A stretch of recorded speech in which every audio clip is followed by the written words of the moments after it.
ഒരു ബാലനുണ്ടായിരുന്നു. അവൻ ഫുട്ബോൾ കളിയിൽ വളരെ സമർത്ഥനായിരുന്നു.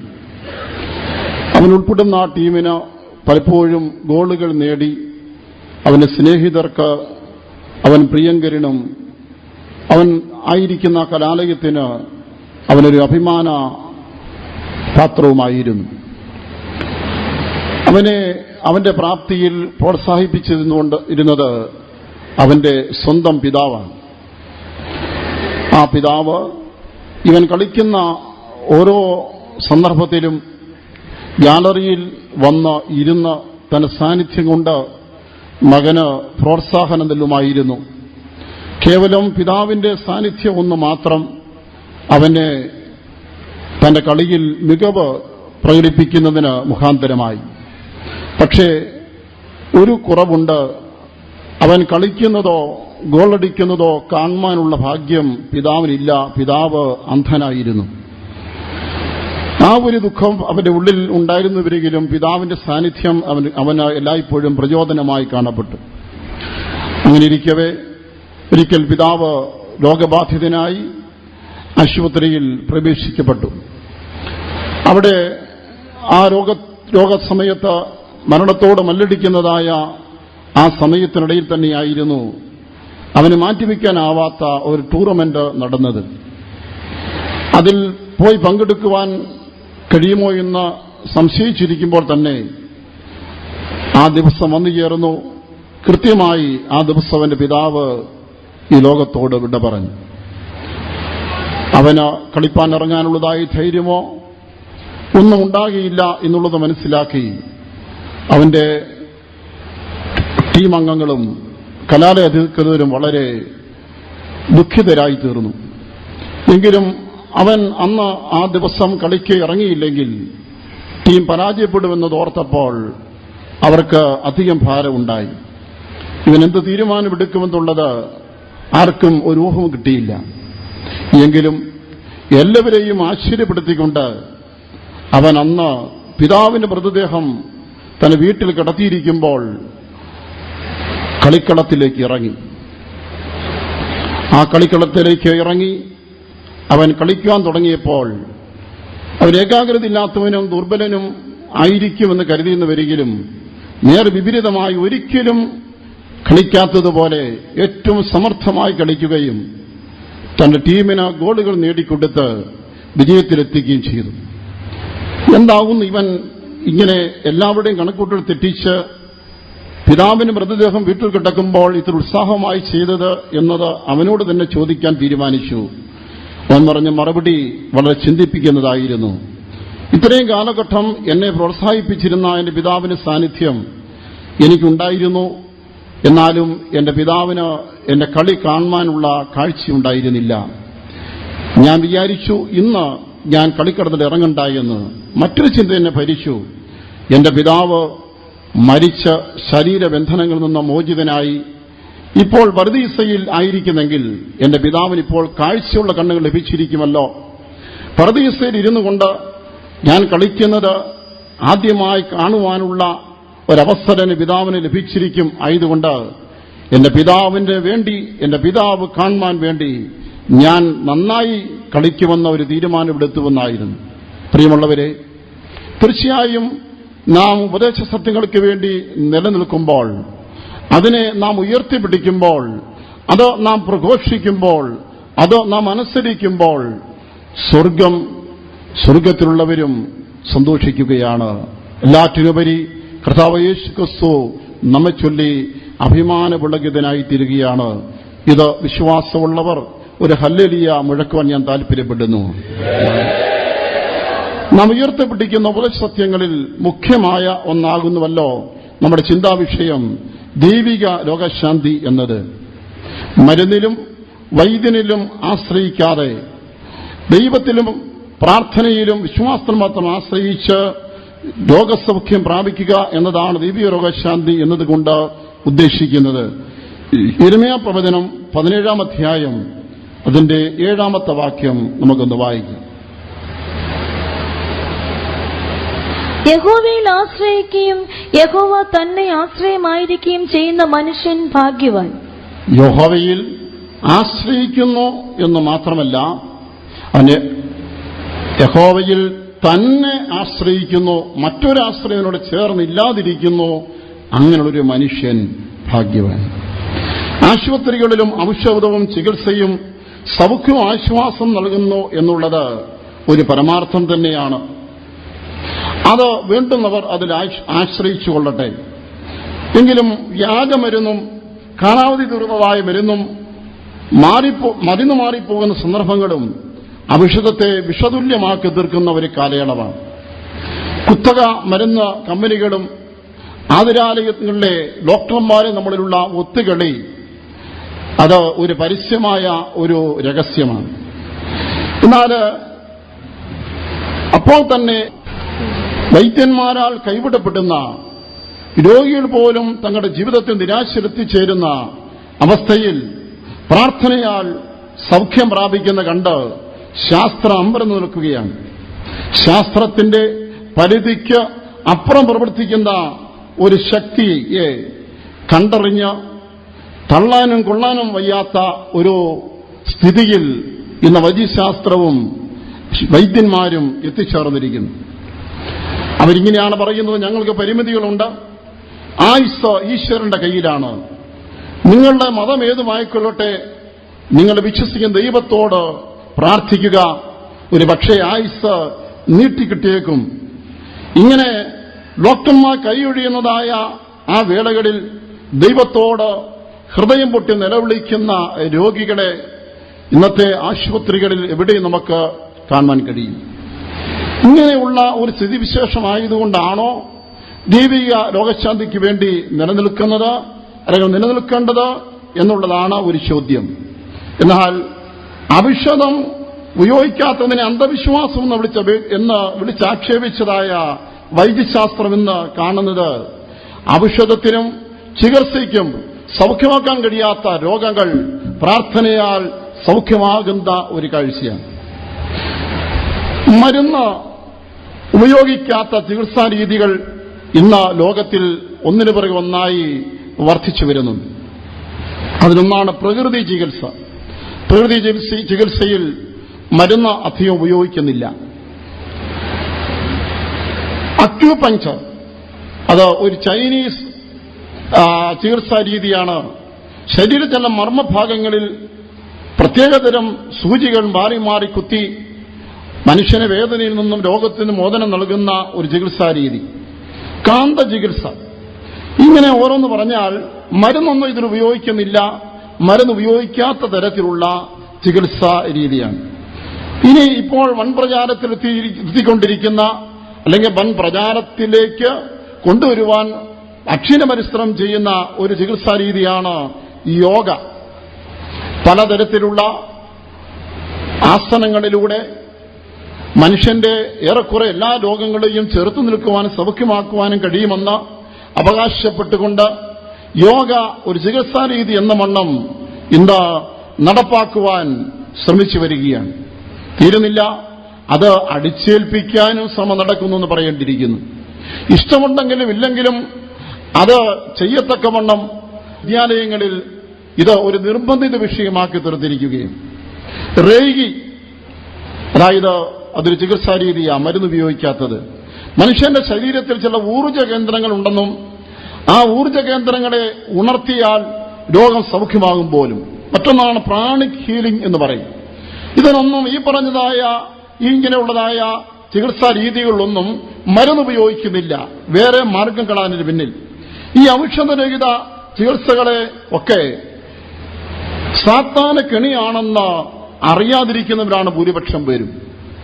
ഇന്ന് അനേക ആളുകൾ, ക്രൈസ്തവർ പോലും, കന്യാസ്ത്രീകൾ, വൈദികന്മാർ ഒക്കെ ഇതിനെല്ലാം പിന്നാലെ ഇതൊരു സാത്താന കെണിയാണെന്ന് അറിയാതെ വഞ്ചിക്കപ്പെട്ടുകൊണ്ടിരിക്കുന്ന ഒരു കാലയളവാണ്.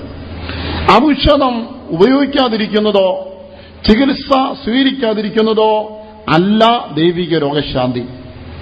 വീണ്ടും പറയുന്നു, ഔഷധം ഉപയോഗിക്കാത്തതായ രോഗസൗഖ്യ രീതികളെ ഞാൻ പറഞ്ഞു കഴിഞ്ഞു. അറിയപ്പെടുന്ന ആതുരാലയങ്ങളിൽ ചികിത്സ തേടാതെ തന്നെ സൗഖ്യം പ്രാപിക്കുവാനുള്ള മാർഗങ്ങളുള്ളതായി അവകാശപ്പെടുന്ന രീതികളെ പറഞ്ഞു കഴിഞ്ഞു. ഔഷധം ഉപയോഗിക്കാത്തതോ ചികിത്സ ചെയ്യാത്തതോ ആണ് ദൈവരോഗശാന്തി എങ്കിൽ ഈ പറയപ്പെട്ട കാര്യങ്ങളെ അവലംബിക്കുന്നവരെയും ദൈവരോഗശാന്തി അനുഭവിക്കുന്നവരെന്ന് പറയേണ്ടിയിരിക്കുന്നു. ഒരിക്കലും അങ്ങനെയല്ല. പിന്നെന്തായിരിക്കും ദൈവിക രോഗശാന്തി? ഔഷധവും മനുഷ്യരിൽ ആശ്രയവും ഇല്ലാതിരിക്കുമ്പോൾ ദൈവികമായ ചികിത്സാ രീതികളെ അവലംബിക്കുന്നതാണ് ദൈവിക രോഗശാന്തി. യാതൊരു ചികിത്സയുമില്ലാതിരിക്കുന്നതല്ല. നിങ്ങൾ ആശ്ചര്യപ്പെടും, എന്താണ് ദൈവീയ ചികിത്സ എന്നതുകൊണ്ട് ഉദ്ദേശിക്കുന്നതെന്ന്. ഞാൻ പറയാം. ദൈവിക ചികിത്സ എന്ന് ഞാൻ ഉദ്ദേശിക്കുന്നത് ഉപവാസം, ധ്യാനം, പ്രാർത്ഥന, വചനപാരായണം, സംഗീതം, പാട്ട്, കൈയടിക്കുക, ആത്മസന്തോഷം, കൂട്ടായ്മ, അന്യഭാഷ പറയുക, ഇതൊക്കെ ആത്മീയ ചികിത്സാ രീതികളാണ്. പലരും ഇതിനെക്കുറിച്ച് പരിഹാസരൂപേണ ചിന്തിച്ചേക്കാം, ഇതൊക്കെ ഒരു ചികിത്സാ രീതിയാണോ? ഇത് ഇങ്ങനെയാണെന്നുള്ളത് ഞാനും എന്റെ ബാല്യം മുതൽ ചിന്തിച്ചിരുന്നില്ല. എന്നാൽ അടുത്ത കാലത്തെ പഠനങ്ങളെ നിരീക്ഷിച്ചപ്പോൾ ഇതെല്ലാം ചികിത്സാ രീതിയാണെന്ന് ഇന്നത്തെ പഠനങ്ങൾ തന്നെ വെളിപ്പെടുത്തുകയാണ്. ഒന്ന്, ഉപവാസത്തെ തന്നെ നോക്കാം. ഉപവാസം ഒരു ചികിത്സാ രീതിയാണ്. പ്രകൃതി ചികിത്സകര് ഇതിന്റെ ശക്തിയെ പണ്ടേ മുതലേ കണ്ടുപിടിച്ചിട്ടുണ്ട്. ഉപവാസം എടുത്താൽ ശരീരത്തിൽ വരുന്നതായ മാറ്റങ്ങൾ ശരീരത്തിന്റെ രോഗത്തെ പ്രതിരോധിക്കുവാനും ശരീരത്തിൽ പിടിപെട്ടിട്ടുള്ളതായ രോഗങ്ങൾ സൗഖ്യമാക്കുവാനും സഹായകമാണെന്ന് അവർ നേരത്തെ കണ്ടുപിടിച്ച്, പ്രത്യേകിച്ച് പ്രകൃതി ചികിത്സയിൽ ഉപവാസം ഒരു മുഖ്യ വിഷയമാണ്. ഇതിനെ ഉപവാസത്തെയും നിരാഹാരത്തെയും ഏറെ പ്രചരിപ്പിച്ച, പിന്തുണച്ച, പ്രാവർത്തികമാക്കിയ ഒരായുധമായി തന്നെ ഉപയോഗിച്ച വ്യക്തി ആരാണെന്ന് എല്ലാവർക്കും അറിയാം, മഹാത്മാഗാന്ധിജി. അദ്ദേഹം ഉപവാസത്തെക്കുറിച്ച് പറഞ്ഞിരിക്കുന്നത് ഇങ്ങനെയാണ്: മനസ്സിനെ സ്ഫുടം ചെയ്ത് ശുദ്ധമാക്കുവാൻ ഉപവാസം പോലെ മറ്റൊരു മാർഗം ഞാൻ കാണുന്നില്ല. പല മാറാരോഗങ്ങൾക്കും ഉപവാസം ഒരു ചികിത്സയായി ഞാൻ മനസ്സിലാക്കിയിട്ടുണ്ട് എന്നാണ്. അതെ, ഉപവാസം ഒരു ചികിത്സാ രീതിയാണ്. നാം തുടർച്ചയായി ഭക്ഷണം കഴിച്ചു പ്രവർത്തിക്കുന്നു. എന്നാൽ ഭക്ഷണം വെടിഞ്ഞ് ഉപവാസം എടുക്കുമ്പോൾ അത് നമ്മുടെ ശരീരത്തിൽ സൗഖ്യത്തിന് ഒരു മുഖാന്തരമായി തീരുന്നു. വേദപുസ്തകത്തിൽ തന്നെ ഇതിന് ആധാരമുണ്ട്. ശമൂവേലിന്റെ 2-ാം പുസ്തകം 12-ാം അധ്യായം 16-ാം വാക്യത്തിൽ ഇസ്രായേലിലെ സാമ്രാട്ടായിരുന്ന ദാവീദിന്റെ കുഞ്ഞിന് കഠിന രോഗം ബാധിച്ചു. ആ സമയം അവൻ മറ്റൊന്നും ചെയ്തില്ല. തന്റെ കുഞ്ഞിന്റെ രോഗസൗഖ്യത്തിനായി അവൻ ഉപവസിച്ചു, പ്രാർത്ഥിച്ചു. ഉപവാസമാണ് അവനതൊരു ചികിത്സയായി സ്വീകരിച്ചത്, മറ്റൊന്നും സ്വീകരിച്ചില്ല. കർത്താവ് യേശുക്രിസ്തുവിന്റെ ഐഹിക ജീവിതകാലത്ത് ഒരു മനുഷ്യൻ തന്റെ മകനെ അപസ്മാര രോഗം ബാധിതനായി ശിഷ്യന്മാടുകൾ കൊണ്ടുവന്നു. അവർക്ക് സൗഖ്യമാക്കുവാൻ കഴിഞ്ഞില്ല. അപ്പോൾ ആ പിതാവ് മകനെ യേശുവിന്റെ അടുക്കൽ കൊണ്ടുവന്നു. യേശു സൗഖ്യമാക്കി. ശിഷ്യന്മാർക്ക് ഒരു സംശയം, എന്തുകൊണ്ടാണ് ഞങ്ങൾക്ക് ആ രോഗത്തെ സൗഖ്യമാക്കാൻ കഴിയാതിരുന്നത്? യേശുവിനോട് സ്വകാര്യമായി ചോദിച്ചു. യേശു പറഞ്ഞതായി മറുപടി, ഉപവാസത്താലും പ്രാർത്ഥനയാലും അല്ലാതെ ഈ വ്യാധി നീങ്ങിപ്പോകുന്നില്ല. അതെ, ഉപവാസം ഒരു രോഗസൗഖ്യത്തിനുള്ള ഒരു ചികിത്സാ രീതിയായി പഴയ നിയമത്തിലും പുതിയ നിയമത്തിലും പരാമർശിക്കുന്ന കാണാൻ കഴിയുന്നുണ്ട്. മിക്ക മതങ്ങളും അത് അവലംബിച്ചിട്ടുണ്ട്. ക്രൈസ്തവർക്കിടയിൽ നോമ്പുകളൊക്കെ ഉള്ളത് നമുക്കറിയാം. അക്രൈസ്തവർക്കിടയിലും നോമ്പുകളും ഒക്കെ ഉണ്ട്, ഉപവാസ രീതികളുണ്ട്. മിക്കവാറും മതങ്ങളെല്ലാം തന്നെ ഭക്തന്മാരുടെ ആത്മാവിലും ശരീരത്തിലുള്ള പുഷ്ടിക്ക് വേണ്ടി നോമ്പ് ഉപവാസവും നിർബന്ധിത വിഷയമാക്കി തന്നെ തീർത്തിട്ടുണ്ട്. ഉപവാസമുള്ളതായ ഉപകാരങ്ങൾ പലതാണ്. ആമാശയം, കരൾ, ഹൃദയം, പാൻക്രിയാസ്, വൃക്കകൾ, ശ്വാസകോശങ്ങൾ ഇവയ്ക്ക് ഉപവാസ സമയത്ത് വിശ്രാമം കിട്ടും പോലും. തൽഫലമായി ഈ ആന്തരിക അവയവങ്ങളുടെ കാര്യക്ഷമത വർദ്ധിക്കും. കാഴ്ച, കേൾവി, ഘ്രാണശക്തി, ഓർമ്മശക്തി ഇതൊക്കെ ഉപവാസത്തിലൂടെ വർദ്ധിക്കുമെന്ന് നിരീക്ഷിച്ചും പഠിച്ചും ഇന്ന് തെളിയിച്ചിട്ടുള്ള സംഗതികളാണ്. അപ്പോൾ ദൈവിക രോഗശാന്തിക്കായി ഒരാൾ നിൽക്കുമ്പോൾ കേവലം ദൈവം സുഖമാക്കുമെന്ന് കാത്തിരിക്കുക മാത്രമല്ല വേണ്ടുന്നത്, വേദപുസ്തകം തന്നെയും വിവക്ഷിച്ചിരിക്കുന്ന രീതികൾ കൂടെ അവലംബിക്കുകയും വേണം. അതിലൊന്നാണ് ഉപവസിക്കണമെന്നത്. ഒരാൾ രോഗിയായി തീരുമ്പോൾ മിക്കവാറും തന്റെ പ്രവർത്തനങ്ങളിൽ നിന്ന്, ജോലിയിൽ നിന്ന് താൻ വേറിട്ട് നിന്ന് കിടക്കയിൽ തന്നെ ആയിരിക്കേണ്ടി വരുമല്ലോ. ഓടി നടക്കുമ്പോൾ പ്രവർത്തിക്കുവാനുള്ള ഊർജത്തിന് വേണ്ടി 2 നേരമോ 3 പേരോ ഭക്ഷിക്കുന്ന ഒരു വ്യക്തിക്ക് കിടപ്പിലായിരിക്കുമ്പോൾ ഭക്ഷണം വർജിക്കുവാൻ കഴിയും. അങ്ങനെ ഭക്ഷണം വർജിച്ച് ദൈവസന്നിധിയിൽ ഇരിക്കുമ്പോൾ അത് രോഗസൗഖ്യത്തിനുള്ള സഹായകമായിട്ട് മാറും. മറ്റൊന്നാണ് ധ്യാനം, പ്രാർത്ഥനയും ധ്യാനവും. ഈ അടുത്ത കാലം നടന്ന ഒരു പഠനത്തിലൂടെ വെളിപ്പെട്ടത്, നാം ഏറ്റവും സ്നേഹിക്കുന്ന വ്യക്തിയെ അല്പനേരം ചിന്തിച്ചിരുന്നാൽ വേദന മാറുന്നു എന്നാണ്. ഇത് നമ്മൾ പലരും അനുഭവിച്ചിട്ടുള്ള ഒരു സത്യമാണ്. നാം ഏറ്റവും സ്നേഹിക്കുന്ന വ്യക്തി പിതാവോ മാതാവോ ഭാര്യയോ ഭർത്താവോ മക്കളോ ഒന്നുമല്ല. വിശ്വാസികളായി നമ്മൾ ഏറ്റവും സ്നേഹിക്കുന്നത് നമ്മുടെ പ്രാണപ്രിയനായ കർത്താവിനെ തന്നെയാണ്. കാരണം നമ്മളെ ഏറ്റവും അധികം സ്നേഹിച്ചത് യേശുവാണ്. നമ്മളെ ഏറ്റവും സ്നേഹിച്ച നമ്മുടെ കർത്താവിനെയാണ് നാം ഏറ്റവും സ്നേഹിക്കുന്നത്. അങ്ങനെയെങ്കിൽ നാം ഏറ്റവും സ്നേഹിക്കുന്ന വ്യക്തിയെ ധ്യാനിക്കുന്ന ഒരു അനുഭവമാണ് പ്രാർത്ഥന. പ്രാർത്ഥന എന്നതിന് മനുഷ്യരുടെ മനസ്സിൽ പലതരത്തിലുള്ളതായ ചിന്താഗതികൾ നിലനിൽപ്പുണ്ട്. കേവലം ആവശ്യങ്ങളുടെ ഭാണ്ഡക്കെട്ട് അഴിച്ചു വയ്ക്കുന്നതാണ് പ്രാർത്ഥന എന്ന് ധരിക്കുന്നവരുണ്ട്. ഒന്നും മുഴങ്കാലിൽ പ്രാർത്ഥിക്കാനിരുന്ന ഉടനെ മകൾക്ക് ജോലി കിട്ടണമേ, മകന് പ്രമോഷൻ കിട്ടണമേ, എന്റെ കടഭാരം മാറണമേ, ഇങ്ങനെ കുറെ ആവശ്യങ്ങൾ നിരത്തിവെച്ച് എഴുന്നേറ്റ് പോകുവാൻ ശ്രമിക്കുന്ന ആളുകളുണ്ട്. ആവശ്യങ്ങളൊന്നും പറയണ്ട എന്നല്ല, ഇനി പറഞ്ഞില്ലെങ്കിലും കുഴപ്പമില്ല, യേശുവിന് തിരുവായി വിഴിഞ്ഞു, സ്വർഗസ്വനായ പിതാവ് നിങ്ങൾ അപേക്ഷിക്കാതെ തന്നെ നിങ്ങളുടെ ആവശ്യങ്ങൾ അറിയുന്നുണ്ട്. എങ്കിലും പ്രാർത്ഥിക്കണമെന്നും ആവശ്യങ്ങൾ സ്തോത്രത്തോട് അറിയിക്കണമെന്നും അങ്ങോട്ട് എഴുതപ്പെട്ടിരിക്കുന്നതിനാൽ അത് വർദ്ധിക്കേണ്ടതില്ല. എങ്കിലും പ്രാർത്ഥന എന്നതുകൊണ്ട് മുഖ്യമായി ഉദ്ദേശിക്കുന്നത് നമ്മുടെ കർത്താവിനെ ധ്യാനിക്കുക എന്നതാണ്. നമ്മുടെ കർത്താവിന്റെ രൂപത്തെയും അവന്റെ സ്നേഹത്തെയും അവൻ നമുക്ക് വേണ്ടി ചെയ്തതിനെയും അവന്റെ ദിവ്യ സ്വഭാവ ഗുണങ്ങളെയും ഒക്കെ ധ്യാനിക്കുവാൻ പ്രാർത്ഥനയിൽ സമയമെടുക്കുമെങ്കിൽ അത് ഉപകാരപ്പെടുമെന്ന് ഇതാ ലോകത്തിൽ തന്നെ പഠനം തെളിയിച്ചിരിക്കുന്നു. ഉടൻ എബ്രായ ലേഖനം 12-ാം അധ്യായത്തിന്റെ 3-ാം വാക്യത്തിൽ ഇങ്ങനെ വായിക്കുന്നു, നിങ്ങളുടെ ഉള്ളിൽ ക്ഷീണിച്ച് മടുക്കു പോകാതിരിപ്പാൻ ഇങ്ങനെയുള്ള വിരോധം സഹിച്ചവനെ ധ്യാനിച്ചുകൊള്ളുവിൻ. അല്ലെങ്കിൽ നമ്മുടെ ധ്യാന വിഷയം ക്രിസ്തുവിനെ സംബന്ധിച്ച് എന്തായിരിക്കണമെന്നാണ്? ക്രിസ്തു നമുക്ക് വേണ്ടി സഹിച്ച കാര്യങ്ങൾ, പരിഹാസം സഹിച്ചത്, നിന്ന സഹിച്ചത്, ഉപദ്രവം സഹിച്ചത്, വേദന സഹിച്ചത്, നമുക്ക് വേണ്ടി ക്രൂശിനെ സഹിച്ചത്, ഇതൊക്കെ നമ്മുടെ ധ്യാനത്തിന്റെ ഭാഗമായിരിക്കണം. 63-ാം സങ്കീർത്തനത്തിന്റെ 5-ാമത്തെ വാക്യത്തിൽ സങ്കീർത്തനക്കാരൻ തന്റെ അനുഭവം പറയുന്നു. അതൊന്ന് വായിച്ചാട്ടെ. 63-ാം സങ്കീർത്തനം 5-ാം വാക്യം. എന്റെ കിടക്കയിൽ നിന്നെ ഓർക്കുകയും ഞാൻ രാത്രിയാമങ്ങളിൽ നിന്നെ ധ്യാനിക്കുകയും ചെയ്യുമ്പോൾ, എന്റെ കിടക്കയിൽ ഞാൻ നിന്നെ ഓർക്കുന്നു, ഈ രാത്രിയിലെ യാമങ്ങളിൽ ഞാൻ നിന്നെ ധ്യാനിക്കുന്നു. അത് സങ്കീർത്തകൻ അനുഭവമാണ്. അങ്ങനെ ധ്യാനിച്ചാലുള്ള ഗുണം ഇവിടെ അടുത്ത ഭാഗത്തിൽ വായിക്കുന്നു. അതൊന്ന് വായിച്ചാട്ടെ. എന്റെ പ്രാണന് മജ്ജയും മേധസ്സും കൊണ്ട് എന്ന പോലെ, എന്റെ പ്രാണന് മജ്ജയും മേധസ്സും കൊണ്ടെന്ന പോലെ തൃപ്തി വരുന്നു. ബലഹീനതയുണ്ടെങ്കിൽ ശക്തിപ്പെടുവാൻ ഇന്ന് ആളുകൾ സൂപ്പ് കുടിക്കുന്നതായ പതിവുണ്ട്. സൂപ്പിലെ മുഖ്യമായ ഘടകം അസ്ഥിയിലടങ്ങിയിരിക്കുന്നതായ മജ്ജയും അനുബന്ധിച്ച് ഉള്ള മേധസ്സും കൊഴുപ്പും ആണ്. ഇതുപോലെയാണ് ഞാൻ നിന്നെ ധ്യാനിക്കുമ്പോൾ എനിക്ക് ഉണ്ടാകുന്ന ഫലമെന്ന് സങ്കീർത്തകാരൻ സാക്ഷ്യപ്പെടുത്തിയിരിക്കുകയാണ്.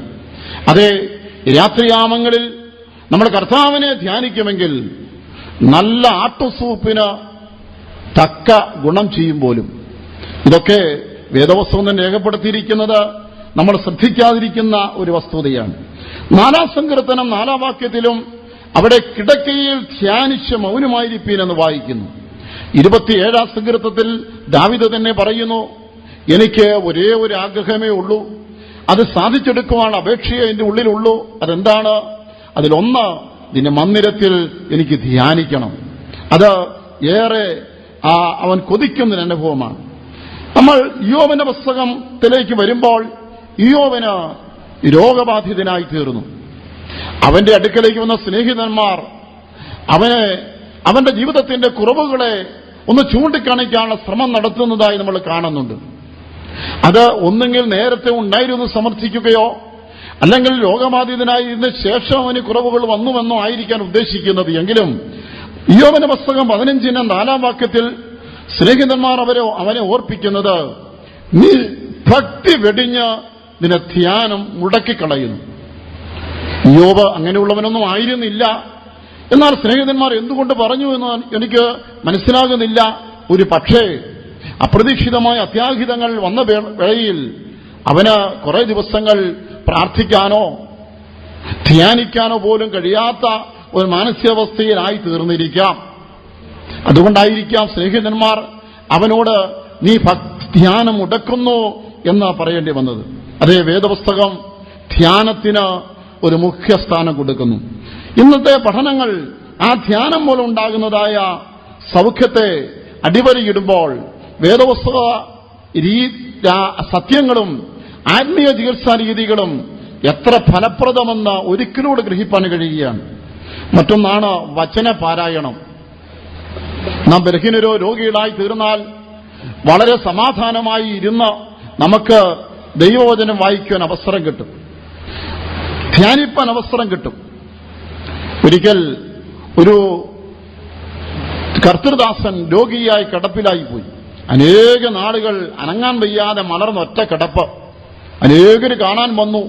തന്റെ അവസ്ഥയിൽ വളരെ സഹതാപമൊക്കെ അവർക്ക് തോന്നി. അവരെ ആശ്വസിപ്പിച്ചിട്ടൊക്കെ പോയി. ഒരാൾ ഒന്ന് കുറുകെ അങ്ങ് ചോദിച്ചു, അല്ല, ഇങ്ങനെ ഓടി നടന്ന് അധ്വാനിച്ച നിങ്ങളുടെ ഈ മലർന്നുള്ള ഒറ്റ കിടപ്പ് കണ്ടിട്ട് എനിക്ക് വളരെ സഹതാപം തോന്നുന്നു, നിങ്ങൾക്കത് ദുഃഖകരമായിരിക്കുമല്ലോ അല്ലേ? അപ്പോൾ അദ്ദേഹം ചെറുപുഞ്ചിരിയോട് പറഞ്ഞത്, അങ്ങനെയല്ല, ദൈവം ഇപ്പോൾ എനിക്ക് നല്ല അവസരം തന്നിരിക്കുകയെന്ന് മലർന്ന് കിടന്ന് നേരെ മുകളോട്ടൊന്ന് നോക്കുവാൻ. അതെ, ജീവിതത്തിന് പ്രതിബന്ധങ്ങളെ അതിൻ്റെതായ നിലയിൽ കാണാനുള്ള, ഒരു നിലയിൽ സരസമായും ധർമ്മമായും അതിനെ അവതരിപ്പിക്കാനുള്ള കഴിവ് ഭക്തന്മാർക്ക് പലർക്കുമുണ്ട്. അതേ, രോഗിയായി കിടപ്പിലായിരുന്നാൽ അവിടെ കിടന്ന് ദൈവവചനം പാരായണം ചെയ്യുവാൻ ധ്യാനിക്കുവാൻ അവസരം കിട്ടുമെന്നുള്ളത് നമുക്കെല്ലാവർക്കും അറിയാവുന്ന സംഗതിയാണ്. എന്നാൽ ഒരു പുസ്തക പാരായണം ഒരു രോഗസൗഖ്യ ചികിത്സാ രീതി ആയിരിക്കുമോ എന്നുള്ളൊരു ചോദ്യം ഉദിക്കുന്നു. ഈ കാലങ്ങളിലുള്ള പല ചികിത്സാ രീതികളെ തെറാപ്പി എന്ന് പറയും. നിങ്ങൾക്കറിയാം, ഫിസിയോതെറാപ്പി, കീമോതെറാപ്പി, അങ്ങനെ ഒരുപാട് തെറാപ്പികൾ. അതിലൊന്നാണ് ബിബ്ലിയോ തെറാപ്പി, മീൻസ് വായനാ ചികിത്സ. അതായത് പുസ്തക വായനയുള്ള രോഗം മാറ്റുന്നൊരു ചികിത്സാ രീതി ഇപ്പോൾ കൈവന്നിരിക്കുകയാണ്.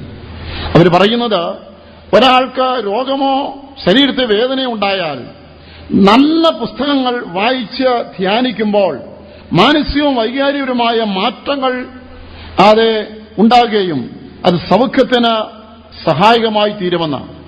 ഈ നല്ല പുസ്തകങ്ങൾ വായിക്കുന്നതിനാൽ മാറുന്ന രോഗങ്ങൾ കേൾക്കണ്ടേ? ത്വക്ക് രോഗം, ആസ്മ, ക്യാൻസർ വരെ മാറും പോലും. ഇന്ന് ലോകമനുഷ്യൻ ആരെങ്കിലും ബലഹീനരോ രോഗികളോ കിടപ്പിലായി തീർന്നാൽ അവർക്ക് ഇഷ്ടപ്പെടുന്ന ഗ്രന്ഥങ്ങൾ പലതായിരിക്കാം. നോവലുകളോ അല്ലെങ്കിൽ ആത്മകഥകളോ അല്ലെങ്കിൽ സഞ്ചാര സാഹിത്യമോ അല്ലെങ്കിൽ ക്രൈം നോവലുകളോ അങ്ങനെയൊക്കെ പോകുന്നു. എന്നാൽ ഈ ലോകത്തിൽ ലഭ്യമായ ഗ്രന്ഥങ്ങളിൽ ഏറ്റവും മെച്ചമായ ഗ്രന്ഥം, ഏറ്റവും നല്ലത് എന്ന പേരെടുത്തതായ ഗ്രന്ഥം അല്ല, ഗ്രന്ഥം എന്നുള്ള പേര് തന്നെ ഒന്നിനേ ഉള്ളുവെന്നാണ്. നിങ്ങൾക്കറിയാമോ, ദ ബൈബിൾ എന്ന് പറഞ്ഞാൽ ഒരേ ഒരു പുസ്തകം എന്ന അർത്ഥത്തിലാണ്. പുസ്തകം എന്ന പേരിന് അർഹതയുള്ള ഒന്നുണ്ടെങ്കിൽ അത് വേദപുസ്തകം മാത്രമാണ്. ഈ ലോകത്തിൽ ലഭ്യമായ ഗ്രന്ഥങ്ങളുടെ ഏറ്റവും നല്ല ഗ്രന്ഥമായ വേദപുസ്തകം വായിക്കുകയും ധ്യാനിക്കുകയും ചെയ്യുന്നതിലൂടെ രോഗസൗഖ്യം കൈവരും. അതുകൊണ്ടാണ് 1-ാം സങ്കീർത്തനം 2-ാമത്തെ വാക്യത്തിൽ വായിക്കുമ്പോൾ അവിടെ ദൈവ വചനത്തിന്റെയും ന്യായപ്രമാണത്തിന്റെയും ധ്യാനത്തെക്കുറിച്ച് വായിക്കുന്നുണ്ട്. ഒന്ന് വായിച്ചാട്ടെ. യഹോവയുടെ ന്യായപ്രമാണത്തിൽ സന്തോഷിച്ച് അവന്റെ ന്യായപ്രമാണത്തെ രാപ്പകൽ ധ്യാനിക്കുന്നവൻ ഭാഗ്യവാൻ. ന്യായപ്രമാണത്തെ രാപ്പകൽ, പകലും രാത്രിയും അഥവാ സദാ ധ്യാനിക്കുന്നവൻ ഭാഗ്യവാനാണ്. തുറന്നുള്ള വാക്യങ്ങളിൽ അവന് നല്ല ആരോഗ്യമുണ്ടായിരിക്കുമെന്നാണ്. അവൻ നല്ല ആറ്ററുകത്ത് നട്ടിരിക്കുന്നതും തക്കകാലത്ത് ഫലം കായ്ക്കുന്നതും ഇലവാടാതെ സദാ യൗവനയുക്തമായ വൃക്ഷം പോലെയായിരിക്കും. അവന്റെ ആത്മാവും മനസ്സും ശരീരവും ഒന്നുപോലെ എല്ലായ്പ്പോഴും നല്ല നിലയിൽ കാക്കപ്പെടുമെന്നാണ്.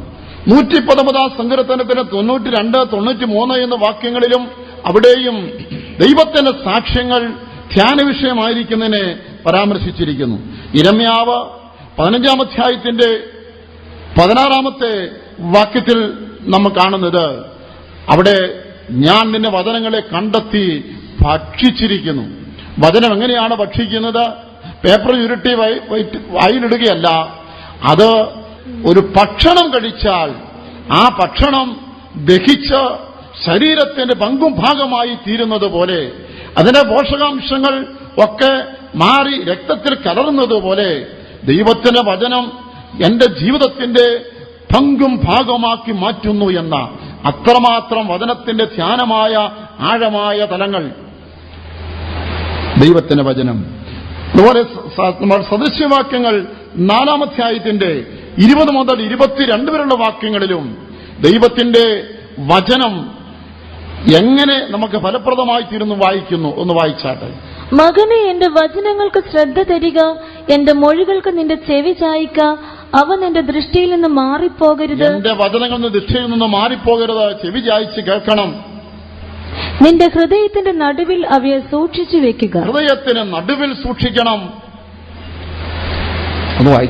അവയെ കിട്ടുന്നവർക്ക് അവ ജീവനും അവരുടെ സർവ്വദേഹത്തിനും സൗഖ്യവുമാകുന്നു.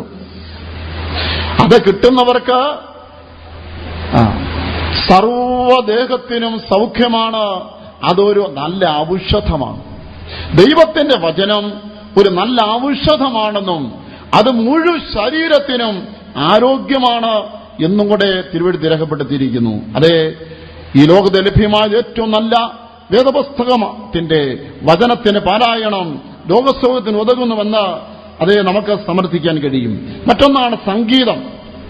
അതും ഇന്നത്തെ ഒരു ചികിത്സാ രീതിയായി മാറിയിരിക്കുന്നു. മ്യൂസിക് തെറാപ്പി എന്ന് പറയും. ചില രാഗങ്ങൾ പ്രത്യേകമായിട്ട് രോഗശമനത്തിന് സാന്ത്വനത്തിന് ഉതകുന്നുവെന്ന് കണ്ടുപിടിക്കപ്പെട്ടിട്ടുണ്ട്. രാഗങ്ങളെ ഞാൻ പരാമർശിക്കുന്നില്ല.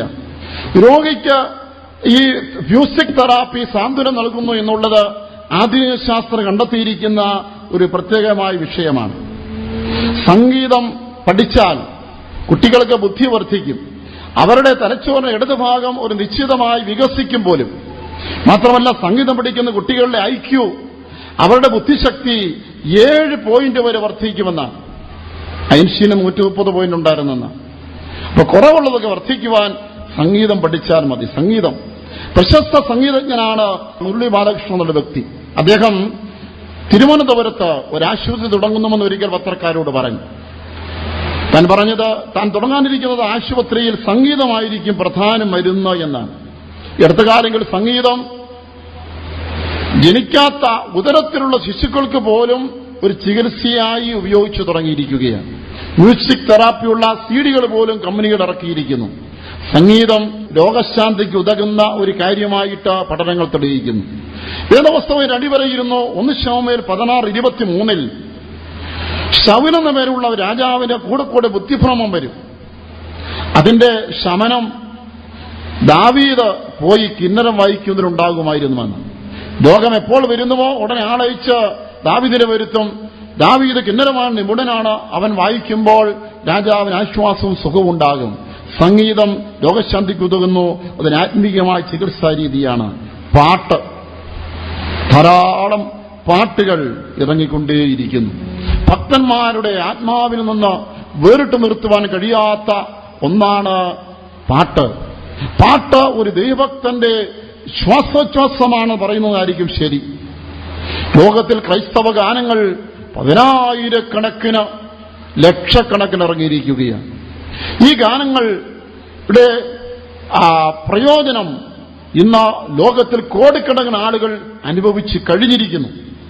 എന്നാൽ ഈ പാട്ടിന് രോഗശാന്തിക്കുള്ളതായ കഴിവുണ്ടെന്ന് അടുത്ത കാല നിരീക്ഷണവും പഠനവും വെളിപ്പെടുത്തിയിരിക്കുകയാണ്.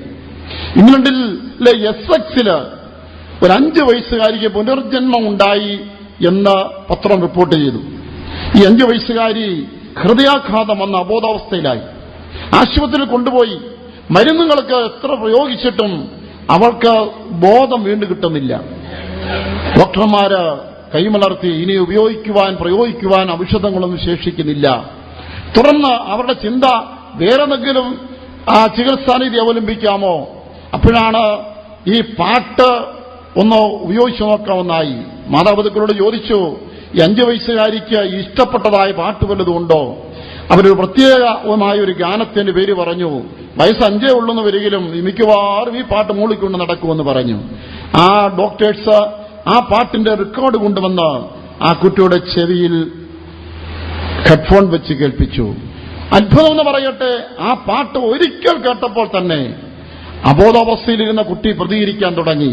ഒന്നിനധികം തവണ കേൾപ്പിച്ചപ്പോഴേക്കും ബോധം തിരികെ കിട്ടി. പാട്ടിന് രോഗത്തെ സൗഖ്യമാക്കുവാനുള്ള കഴിവുണ്ട്. അബോധാവസ്ഥയിൽ കിടക്കുന്ന ബോധം വീണ്ടും കിട്ടുന്നതിന് പോലും ഉതകുന്നുവെന്ന് പഠനം തെളിയിക്കുകയാണ്. നമ്മൾ 71-ാം സങ്കീർത്തനം 23-ാമത്തെ വാക്യത്തിൽ പാടും എന്ന് വായിക്കുന്നു. ഒന്ന് വായിച്ചാട്ടെ. 71-ാം സങ്കീർത്തനം 23-ാം വാക്യം. ഞാൻ നിനക്ക് സ്തുതി പാടുമ്പോൾ എന്റെ അധരങ്ങളും നീ വീണ്ടെടുത്ത എന്റെ പ്രാണനും ഘോഷിച്ചാനന്ദിക്കും. ഞാൻ പാടുമ്പോൾ എന്റെ അധരങ്ങൾ മാത്രമല്ല, എന്റെ ആ പ്രാണനും കൂടെ ഘോഷിച്ചാനന്ദിക്കും. ഒരു നവജീവൻ കൈവരുമെന്നാണ്. 30-ാം സങ്കീർത്തനത്തിന്റെ 12-ാം വാക്യത്തിൽ എന്തിനാണ് ദൈവം എന്റെ രട്ടഴിച്ച് എന്നെ സന്തോഷം ഉടിപ്പിച്ചു എന്ന് പറയുകയാണ്. എന്തിനു വേണ്ടി? ഞാൻ മൗനമായിരിക്കാതെ നിനക്ക് സ്തുതി പാടുവാൻ. ഇതിനെ തിരിച്ചു പറഞ്ഞാൽ, ഞാൻ നിനക്ക് സ്തുതി പാടുന്നതിലൂടെ എന്റെ ദുഃഖങ്ങൾ സന്തോഷമായി മാറും എന്നുമാക്കാം. അപ്പോസ്തല പ്രവൃത്തികൾ 16-ാം അധ്യായത്തിലേക്ക് വരുമ്പോൾ അവിടെ അപ്പോസ്തലനായ പൗലോസും സഹയാത്രികനായ ശീലാസും വളരെ അടിയേറ്റവരായി കാരാഗൃഹത്തിൽ അടയ്ക്കപ്പെട്ടു. വളരെ അടികളേറ്റ് അവരുടെ ശരീരം മുറിവുകൾ ഉണ്ടായിരുന്നു. കൂടാതെ ഇവർ കാലുകൾ ആമത്തിലും കൈകളിൽ ചങ്ങലമുണ്ടായിരുന്നു. അതിനാലും ശരീരത്തിറങ്ങുങ്ങായി മുറിവുണ്ടായിരുന്നു. അതുകൊണ്ടാണ് കാരാഗൃഹപ്രമാണിൽ മുറിവുകളെ കഴുകിയെന്ന് വായിക്കുന്നത്. പക്ഷേ മുറിവുകൾ നോക്കി വേദനപ്പെട്ട് നെടുറുപ്പെട്ടിരിക്കുകയായിരുന്നില്ല. അവർ രാത്രിയിൽ ആ തടവറ മുഴുവനും കുലുങ്ങത്തക്കവണ്ണം അവര് പാടി സ്തുതിച്ച് ആരാധിച്ചു. അവർ പാടി സ്തുതിച്ച് ആരാധിച്ചതിനാൽ അവരുടെ മുറിവിന്റെ വേദനയോ അവരനുഭവിച്ചില്ല. പാട്ടിന് സൗഖ്യദായക ശക്തിയുണ്ട്. പക്ഷേ പാട്ട് എങ്ങനെ ആയിരിക്കണമെന്നറിയാമോ? അത് ചുണ്ടനക്കിയാൽ പോരാ, അത് സൗഖ്യം വരത്തക്കോണം നന്നായി തന്നെ പാടണം. 2 ദിനവൃത്താന്തം 5-13 വാക്യത്തിൽ ഒരു വാചകമുണ്ട്. അവര് ഉച്ചത്തിൽ പാടി എന്നാണ്. പാട്ട് ഒരുവൻ തന്റെ തൊണ്ടയും അതിന്റെ സ്വരമാതിരിയും ഒന്നും നോക്കേണ്ട. ആരായിരുന്നാലും ശരി, ശിശുവായിരുന്നാലും വൃദ്ധനായിരുന്നാലും അത് ബാലനായിരുന്നാലും യൗവനക്കാരനായിരുന്നാലും പാടാൻ കഴിയുമുണ്ടോ? അതേ പാട്ടുകൾ അറിയാമോ? അത് മുഴു ശക്തിയോടും മുഴു ഹൃദയത്തോടും മുഴു ഏകാഗ്രതയോടും കൂടെ അതിനെ ആസ്വദിച്ച ഉച്ചത്തിൽ പാടിയാട്ടെ. അത് നമ്മുടെ ആത്മാവിലും ദേഹിയിലും ശരീരത്തിലും കാര്യമായ പ്രയോജനം ചെയ്യും. പണ്ടേ പെന്തക്കോസ്തുകാർ കളിയാക്കുന്നൊരു ഭാഷയാ, ഇങ്ങനെ കൈയടിച്ച് പാടിയൊക്കെ ഇരുന്നാ മതിയോ, അതുകൊണ്ട് അങ്ങനെ രോഗം മാറുമോന്ന്. കൈയടിച്ചാൽ രോഗം മാറുമെന്ന് 1997 8-ാം മാസത്തിൽ 4-ാം തീയതി മാതൃഭൂമി ഒരു വാർത്ത പ്രസിദ്ധീകരിച്ചു. അതിന്റെ ഹെഡിങ് ഇങ്ങനെയാണ്: കൈയടിച്ചാൽ കാഴ്ചശക്തി കിട്ടുമോ എന്നുള്ളതായിരുന്നു. നഷ്ടപ്പെട്ട കാഴ്ചശക്തി കൈയടിച്ചാൽ തിരിച്ചു കിട്ടുമോ എന്നുള്ള ചോദ്യത്തിന് കിട്ടുമെന്ന ഉത്തരം പറയാൻ ഒരാളുണ്ട്. കിഷൻ ചന്ദർ ബജാജ് എന്നുള്ളൊരു വ്യക്തിയാണ്, ഡൽഹി സ്വദേശിയാണ്. അയാൾക്ക് 75 വയസ്സുണ്ട്. കണ്ണിന്റെ കാഴ്ച നഷ്ടപ്പെട്ടു പോയി. താൻ അതിന്റെ കണ്ടുപിടിച്ച ഒരു മാർഗം, എന്നും രാവിലെ എഴുന്നേറ്റിരുന്ന് ശക്തിയായി കൈയടിക്കുകയാണ്. ഏറെക്കുറെ 2 മണിക്കൂർ നേരം.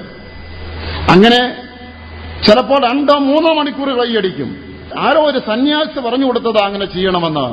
അതിന്റെ ഫലമായി 1 വർഷം കഴിയും മുൻപേ തന്റെ കാഴ്ചശക്തി ക്രമേണ മെച്ചപ്പെട്ട് അത് തിമിരം പൂർണ്ണമായി മാറി നല്ല ഒരു സൗഖ്യം കിട്ടി. എങ്കിലും കാഴ്ച കിട്ടിയത് കൊണ്ട് കയ്യടി നിർത്തിയിട്ടില്ല. ഇന്നും രാവിലെ എഴുന്നേറ്റ് കയ്യടി പ്രോഗ്രാം ഇങ്ങനെ നടക്കുകയാണ്. രാവിലെ 5 മണി മുതൽ 7 മണി വരെയാണ് അദ്ദേഹത്തിന്റെ കയ്യടി മേളമെന്നാണ്. അതായത് അടവരുത്തുന്നത് പോലെയൊന്നും അല്ല. മണിക്കൂറിൽ ഒരു 9500 തവണയിലേറെ എന്ന രീതിയിലാണ് ഹസ്തതാണ്ഡവം. ആ കൈയടിക്കുന്ന ശബ്ദം 1/2 കിലോമീറ്റർ ദൂരെ വരെ കേൾക്കത്തക്കോണമാണ്. അയൽവാസികൾ ഉറക്കം കെടുത്തുന്നതായ ഈ പ്രവൃത്തി അദ്ദേഹം ഇപ്പോൾ 75 ലക്ഷത്തിലേറെ തവണ കൈയടിച്ചു കഴിഞ്ഞുവെന്നാണ് ലോക റെക്കോർഡ് ബുക്കിലും കൂടെ കയറി. ഇതിന്റെ ശാസ്ത്രീയ വശം എന്താണെന്ന് ചോദിച്ചാൽ, കൈവെള്ളയിലെ നാഡീവ്യൂഹം കൈകൾ ചേർത്തടിക്കുമ്പോൾ ശക്തിയടിക്കും ഉത്തേജിക്കപ്പെടുകയും അതിൽ രക്തചംക്രമണം വർദ്ധിക്കുകയും ചെയ്യുന്നു. അതിന്റെ ഫലമായി തലവേദന തുടങ്ങിയ പല രോഗങ്ങൾക്കും പരിഹാരമുണ്ട് പോലും. അതുപോലെ ദുശ്ശീലങ്ങൾ അത് മാറുന്നതിന് അതൊരു പരിസഹായമാണ് പോലും. കൂടാതെ ഈ പുറത്തുപോലെ കാഴ്ചശക്തിക്ക് വീണ്ടും കിട്ടത്തക്കവണ്ണം രക്തോട്ടം വർദ്ധിച്ച് അത് കണ്ണിന് സഹായകമായി തീരുന്നു.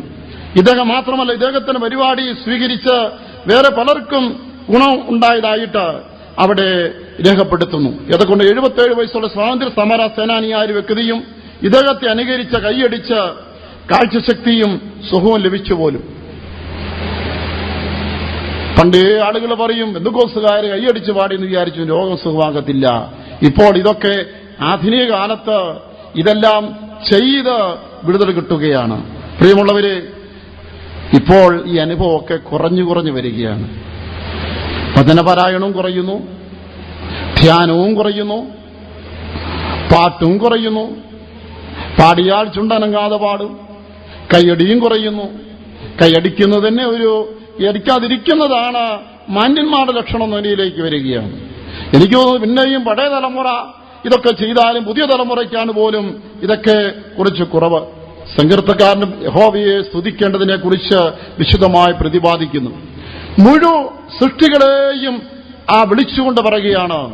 മലകളും താഴ്വരകളും കുന്നുകളും മലകളും നീർത്തുള്ളിയും മഞ്ഞും മഴയും മിന്നലും എല്ലാം, കാട്ടിലെ മൃഗങ്ങൾ, ഇഴയാദികൾ, പക്ഷികൾ, എല്ലാവരുടെ സമൂഹം നിരയുന്ന നിങ്ങൾ എല്ലാവരും ദൈവത്തെ സ്തുതിപ്പീൻ. ഏറ്റവും ഒടുവിലായി പറയുന്നത് ബാലന്മാരും വൃദ്ധന്മാരും യഹോവയെ സ്തുതിക്കട്ടെന്നാണ്. ആമേൻ. ആ പാട്ടുകൾ നമുക്കിന്ന് കൈയടിച്ച് പാടാമോ?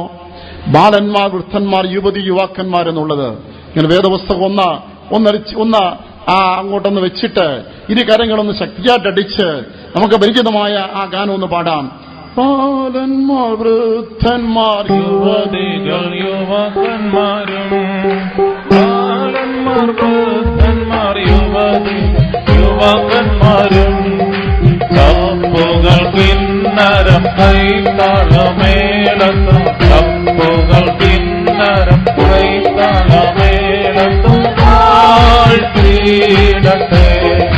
ബാലന്മാർ, വൃദ്ധന്മാർ, യുവതികൾ, യുവാക്കന്മാരും, ബാലന്മാർ, വൃദ്ധന്മാർ, യുവതികൾ, യുവാക്കന്മാരും, തപ്പുകൾ കിന്നരം കൈത്താളമേളത്ത, തപ്പുകൾ കിന്നരം കൈത്താളമേളത്ത താഴ്ത്തിയിടട്ടെ. ബാലന്മാർ, വൃദ്ധന്മാർ, യുവതികൾ, യുവാക്കന്മാരും, ബാലന്മാർ, വൃദ്ധന്മാർ, യുവതികൾ, യുവാക്കന്മാരും, തപ്പുകൾ കിന്നരം കൈത്താളമേളത്ത, തപ്പുകൾ കിന്നരം കൈത്താളമേളത്ത താഴ്ത്തിയിടട്ടെ. തപ്പുകൾ കിന്നരം കൈത്താളമേളത്ത, തപ്പുകൾ കിന്നരം കൈത്താളമേളത്ത താഴ്ത്തിയിടട്ടെ. തപ്പുകൾ കിന്നരം കൈത്താളമേളത്ത, തപ്പുകൾ കിന്നരം കൈത്താളമേളത്ത താഴ്ത്തിയിടട്ടെ. തപ്പുകൾ കിന്നരം കൈത്താളമേളത്ത, തപ്പുകൾ കിന്നരം കൈത്താളമേളത്ത താഴ്ത്തിയിടട്ടെ. തപ്പുകൾ കിന്നരം കൈത്താളമേളത്ത, തപ്പുകൾ കിന്നരം കൈത്താളമേളത്ത താഴ്ത്തിയിടട്ടെ.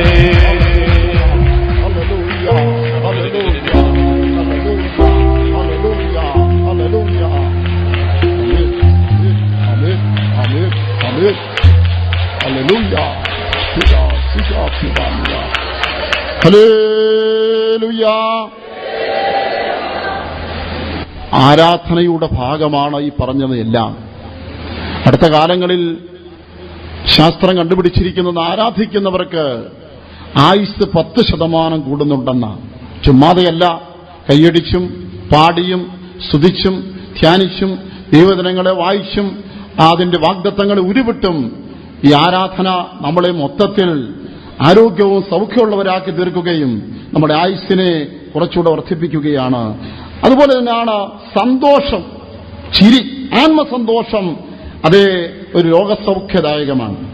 അതായത് ഒരാൾ സന്തോഷിക്കുമ്പോൾ സ്ട്രെസ് ഹോർമോണിന്റെ അളവ് കുറയുകയും അത് ശരീരത്തിന്റെ സൗഖ്യത്തിന് സഹായമായി തീരുന്നു. കാലിഫോർണിയയിൽ നടത്തിയൊരു പഠന റിപ്പോർട്ടിൽ 20 മിനിറ്റ് സന്തോഷിച്ച് ഒന്ന് ഉറക്കെ ചിരിച്ചാൽ കൊളസ്ട്രോൾ കുറയുമെന്നും BP അകറ്റി നിർത്താമെന്ന്. പരിശുദ്ധാത്മാഭിഷേകത്താൽ നിറഞ്ഞ് സന്തോഷിക്കുന്നതിനാൽ രോഗസൗഖ്യം വരുന്നത് ഇതൊക്കെ അനുഭവമാണ്. ഇപ്പോഴാണ് ഇവരൊക്കെ ഇതൊക്കെ കണ്ടുപിടിക്കുന്നത്. ആത്മാവിൽ നിറഞ്ഞ് നല്ലതുപോലെ സന്തോഷിക്കണം. അന്യഭാഷകൾ സംസാരിച്ച് ആത്മാവ് നിറഞ്ഞ് സന്തോഷിച്ച് ഉറക്കെ ചിരിക്കണം. നാം ആത്മാവിൽ നിറഞ്ഞ് നമ്മുടെ മുഖം പ്രകാശിക്കണം. സ്തെഫാനോസ് അശുദ്ധാത്മാ നിറഞ്ഞവനായി തീർന്നപ്പോൾ അവന്റെ മുഖം ഒരു ദൈവദൂതന്റെ മുഖം പോലെ പ്രകാശിച്ചെന്നുമാണ്.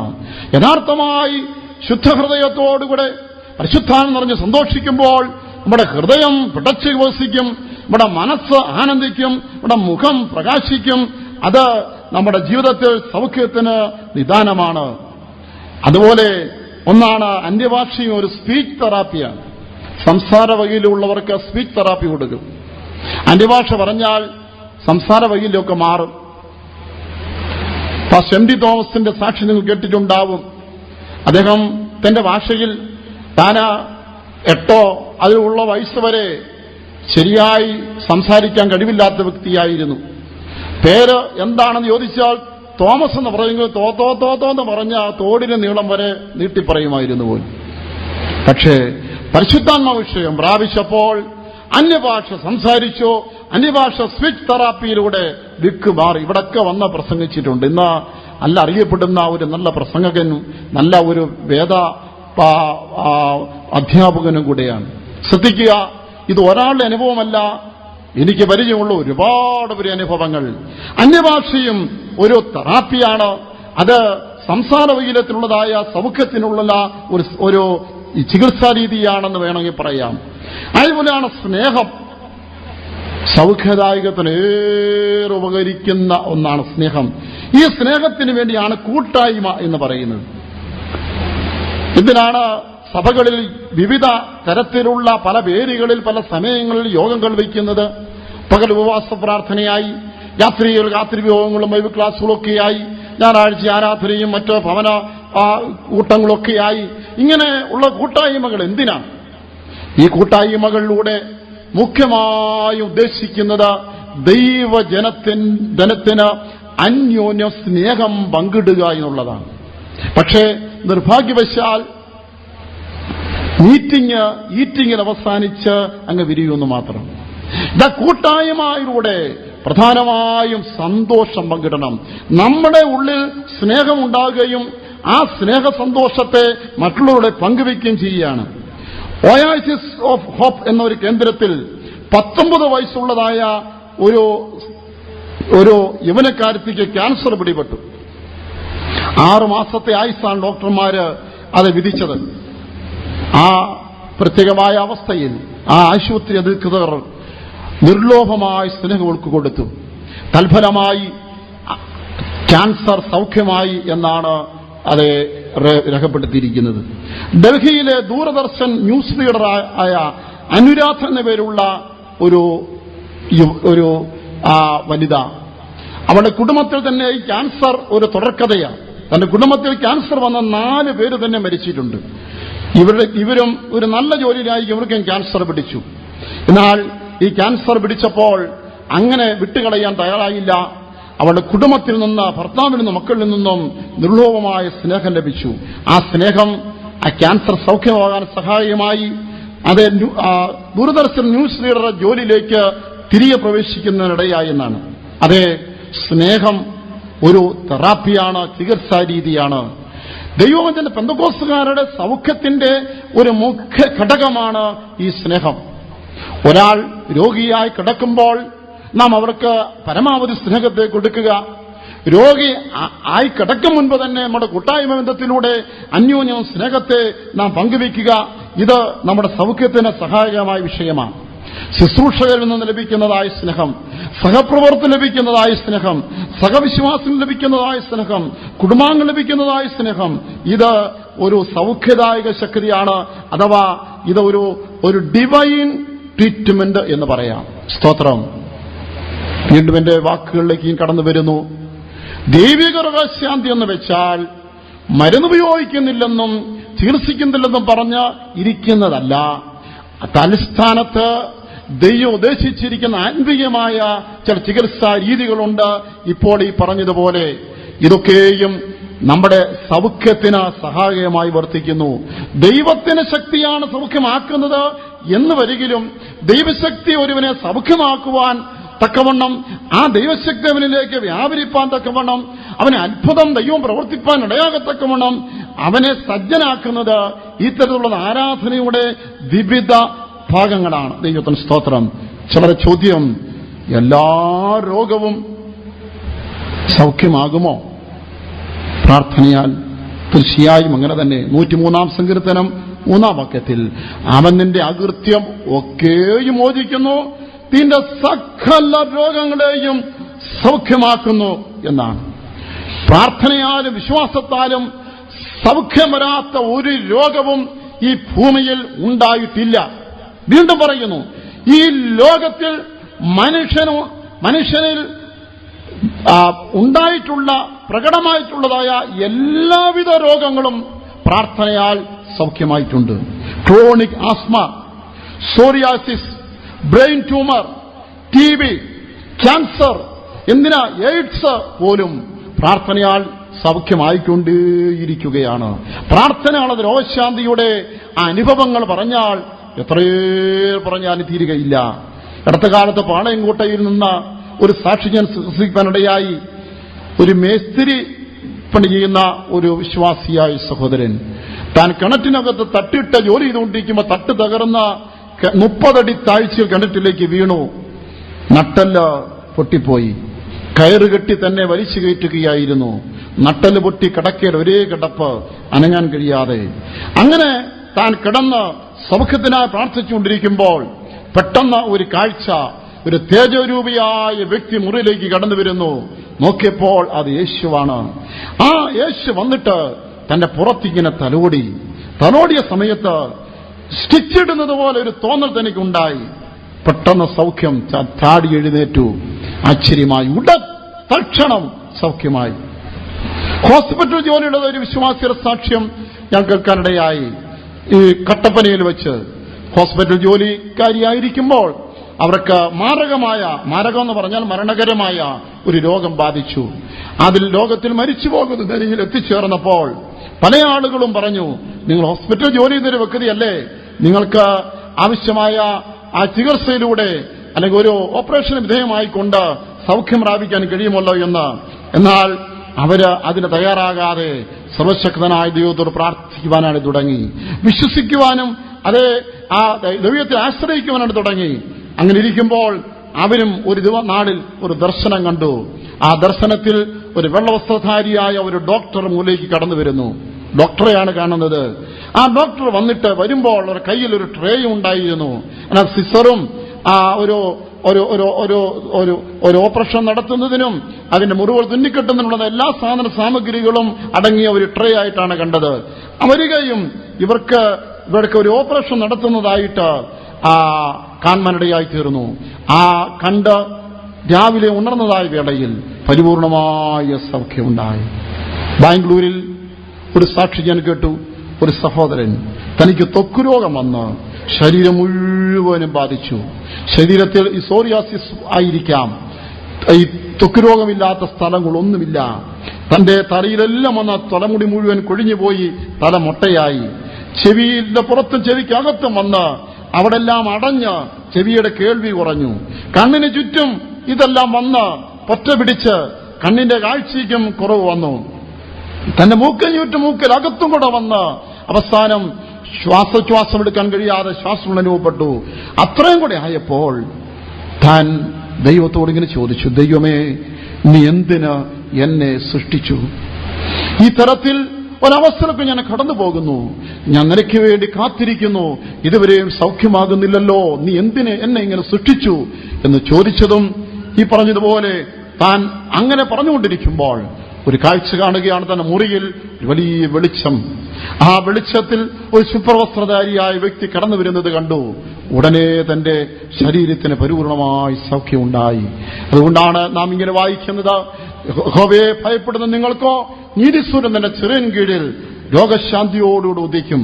അഥവാ ദൈവത്തിന്റെ തേജസ്സും വെളിച്ചവും ഇന്ന് സൗഖ്യം നൽകുകയാണ്.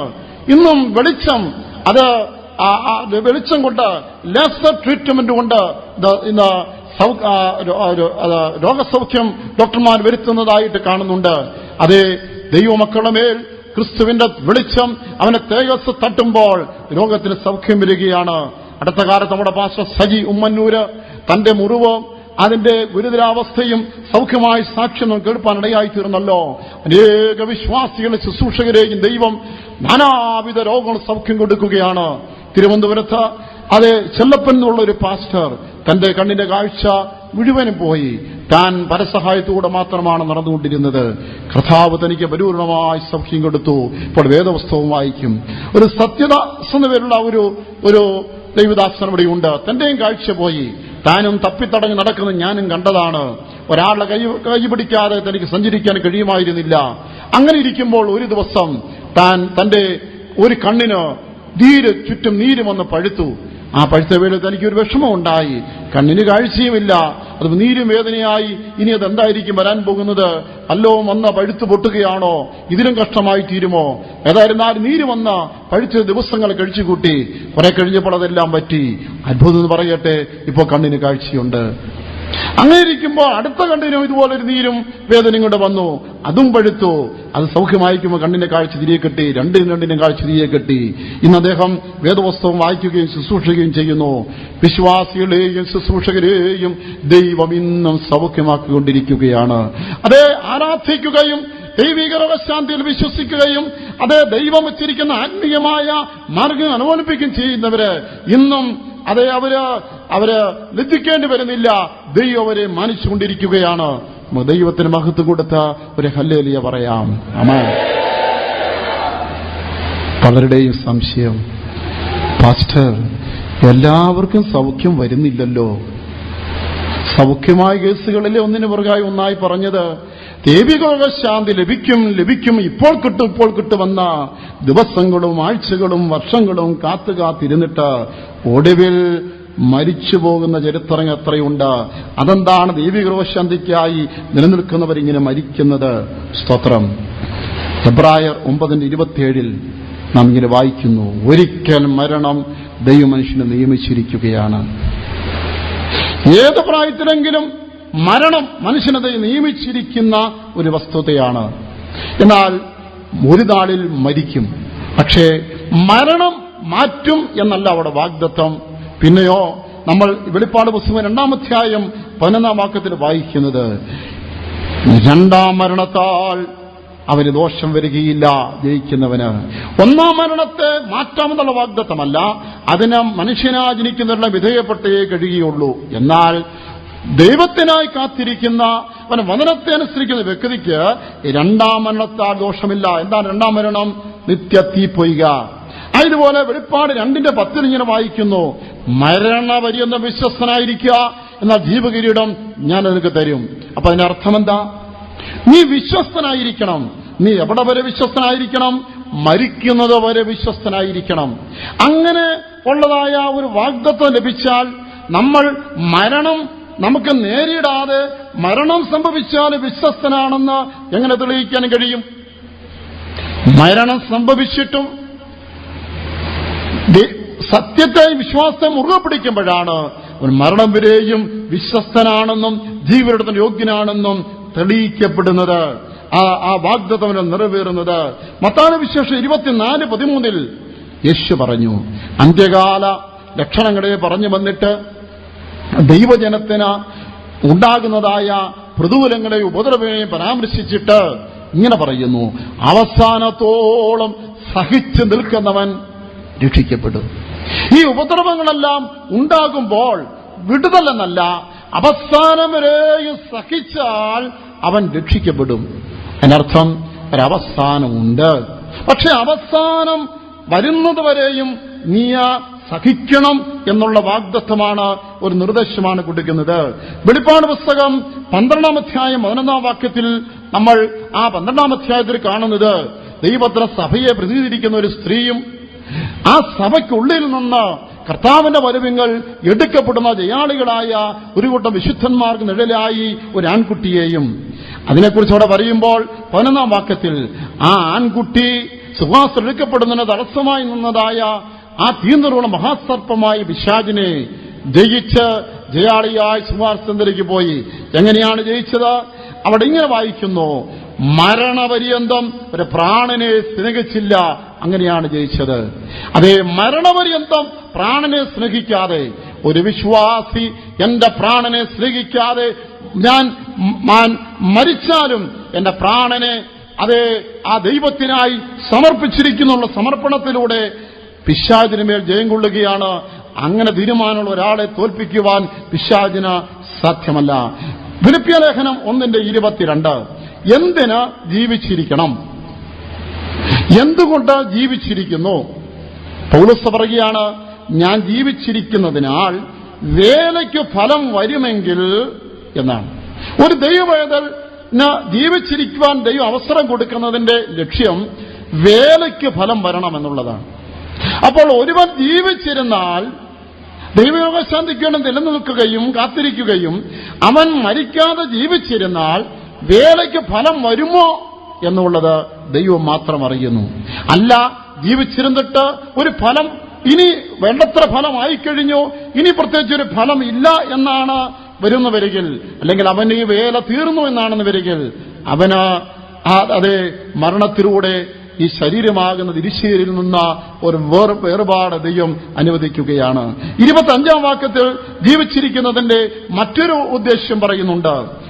നിങ്ങൾ വിശ്വാസികളായവരുടെ വിശ്വാസത്തിന് അഭിവൃദ്ധിക്കും സന്തോഷത്തിനു വേണ്ടി ഞാൻ ജീവനോട്ടിരിക്കും. രണ്ട് കാര്യങ്ങൾ. ഒന്ന്, ജീവിച്ചിരിക്കുന്നതിനാൽ മറ്റുള്ളവർക്ക് വിശ്വാസം വർദ്ധിക്കും. മറ്റൊന്ന്, അവരുടെ വിശ്വാസം അഭിവൃദ്ധിപ്പെടും. മറ്റൊന്ന്, മറ്റുള്ളവർക്ക് ഒരു സന്തോഷമായിരിക്കും. ഒരുവൻ ജീവിച്ചിരിക്കുന്നത് കൊണ്ട് മറ്റൊരാളുടെ വിശ്വാസത്തിന് അഭിവൃദ്ധി വരുമോ, അതവന്റെ തുറന്നുള്ള ജീവിതം കൊണ്ട് മറ്റുള്ള വിശ്വാസത്തിന് ഹാനി വരുത്തുമോ എന്ന് അറിയുന്നവൻ സർവശക്തനായ ദൈവം മാത്രമാണ്. ഒരുവന്റെ ആയുസ് നീട്ടിക്കിട്ടുന്നതിനാൽ അവന്റെ ശിഷ്ടകാല ജീവിതം മറ്റൊരാൾക്ക് സന്തോഷകരമായി തീരുമോ എന്നറിയുന്നവൻ ദൈവം മാത്രമാണ്. അതുകൊണ്ട് ദൈവമാണ് അക്കാര്യം തീരുമാനമെടുക്കുന്നത്. ഏതാണ് ശരിയെന്നുള്ള ദൈവത്തിനറിയാം. വെളിപ്പാട് 14:13 കർത്താവിൽ ഇന്നു മുതൽ മരിക്കുന്ന വൃതന്മാർ ഭാഗ്യവാന്മാർ. എന്തുകൊണ്ടെന്നാൽ അവർ തങ്ങളുടെ പ്രയത്നങ്ങളിൽ നിന്ന് വിശ്രമിക്കേണ്ടതാകുന്നു. മരണം പ്രയത്നങ്ങളിൽ നിന്നൊരു വിശ്രാമമാണ്. അല്ലെങ്കിൽ ദീർഘകാലം ജോലി ചെയ്യുന്ന ഒരാൾക്ക് റിട്ടയർമെന്റ് കിട്ടുന്നത് പോലെയാണ്. എപ്പോഴാണ് റിട്ടയർമെന്റ് കൊടുക്കുന്നത്? ഏത് വയസ്സിലാ? ഓരോന്നും ഡിപ്പാർട്ട്മെന്റ് ഓരോ തരത്തിലാണ്. എന്റെ അറിവിൽ ജഡ്ജിമാർക്കൊക്കെ 65 വയസ്സുള്ള റിട്ടയർമെന്റ്, സെൻട്രൽ ഗവൺമെന്റ് 60 വയസ്സിലും ചില സ്ഥാപനങ്ങൾ 58 വയസ്സും കൊടുക്കുമ്പോൾ കേരള ഗവൺമെന്റ് 56ാമത്തെ വയസ്സ് റിട്ടയർമെന്റാണ്. ഇതുപോലെ ഒരു വിശ്വാസികളും ഏത് ഡിപ്പാർട്ട്മെന്റിൽ പെട്ടതാണെന്ന് തമ്പുരാനറിയാവും. ഏത് പ്രായത്തിലാ റിട്ടയർ ചെയ്യുന്നത് തമ്പുരാനറിയാം. ഞാൻ ഉൾപ്പെട്ടിരിക്കുന്നതായ എന്നെ ആക്കിയിരിക്കുന്ന ഡിപ്പാർട്ട്മെന്റിൽ റിട്ടയർമെന്റ് ഭാരം 61 വരികിൽ അന്ന് നമ്മളിവിടെ പോകണം, പിന്നെ നീട്ടിക്കിട്ടുന്നില്ല. മറ്റൊരാളുടെ ദൈവത്തിനിഷ്ഠ റിട്ടയർമെന്റ് ഭാരം 25 ആയിരിക്കാം, തീർന്നു. അവന്റെ പ്രയത്നങ്ങൾ എന്നുള്ളതായ വിശ്രമം കൽപ്പിക്കേണ്ടതായ പ്രായം ഏത് എന്ന് അറിയുന്നവനായി ദൈവം അത് കേവലം ഒരു മരണമല്ല, അവന്റെ പ്രയത്നം അവന് വിശ്രാമം കൊടുക്കുകയാണ്. എല്ലാവരും ഒരേ ഡിപ്പാർട്ട്മെന്റ് അല്ല. ഇയ്യോബ് 5:26 ഇയ്യോബിനോട് സ്നേഹിതൻ പറയുകയാണ്, നിന്റെ മരണം എങ്ങനെയായിരിക്കും? തക്ക സമയത്ത് കറ്റക്കൂമ്പാരം അടുക്കി വെക്കുന്നത് പോലെ നീ പൂർണ്ണ വാർദ്ധക്യത്തിൽ കല്ലറയിൽ കടക്കും. ഇയ്യോബിന്റെ മരണത്തിന് തക്ക സമയം പൂർണ്ണ വാർദ്ധക്യമാണ്. അഥവാ മരണം തക്ക സമയമാണ്. ഏതാണ് തക്ക സമയം? ആരും അറിയുന്നില്ല. തക്ക സമയം ദൈവത്തിനറിയാവൂ. ഈ തക്ക സമയത്ത് ആ മരണം സംഭവിക്കാതിരുന്നാലും അതൊരു ശിക്ഷയാ. വെളിപ്പാട് 9:6 ഇങ്ങനെ വായിക്കുന്നു, ന്യായവിധി ലോകത്തിൽ നടക്കുമ്പോൾ മരണം കൊതിക്കും മനുഷ്യർ, പക്ഷേ മരണം ഒരു തകന്നു, ഒരു ശിക്ഷയാണ്. മരണം കൊതിച്ചാലും മരണം ലഭിക്കാതിരിക്കുന്നത് ഒരു ശിക്ഷയായിരിക്കുന്നത് കൊണ്ട് തക്ക സമയത്തെ മരണം ഒരു വലിയ ഭാഗ്യം തന്നെയാണ്. എന്നാൽ തക്ക സമയം ഏത് എന്നുള്ളത് നാം ആരും അറിയുന്നില്ല. എന്റെ തക്ക സമയം ഏതാണെന്ന് നിങ്ങൾ അറിയുന്നില്ല, നിങ്ങളുടെ ആരുടെയും ഞാൻ അറിയുന്നില്ല. ഭർത്താവിന്റെ തക്ക സമയം ഭാര്യയ്ക്കോ അപ്പന്റെ അമ്മയുടെ തക്ക സമയം മക്കൾക്കോ അറിയുന്നില്ല. തക്ക സമയം അറിയുന്നവൻ ഒരേ ഒരാൾ, അത് ദൈവമാണ്. നമ്മൾ അബ്രഹാമിന്റെ പിതാവായ തേരഹിനെ ആ വിശുദ്ധന്മാരുടെ പട്ടികയിൽ ഒന്നും അങ്ങനെ ഉൾപ്പെടുത്തി നാം വിചാരിക്കുന്നില്ല. എന്നിട്ട് പോലും അയാൾ 205 വയസ്സ് വരെ ജീവിച്ചിരുന്നു. പക്ഷേ തേരഹിന്റെ മകനായ വിശ്വാസികളുടെ പിതാവായ അബ്രഹാമോ 175 വയസ്സ് വരെ ജീവിച്ചിരുന്നു.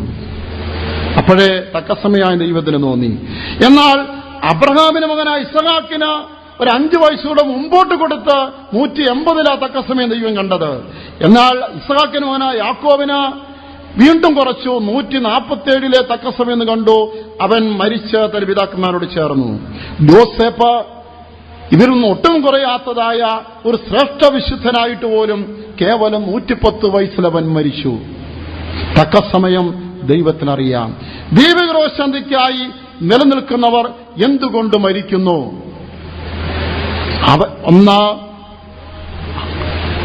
അവർ ജീവിച്ചിരിക്കുന്നത് കൊണ്ട് വേലയ്ക്ക് ഫലമുണ്ടോ ഇല്ലയോ? മറ്റുള്ളവരുടെ വിശ്വാസത്തിന് വർധനമോ ഇല്ലയോ?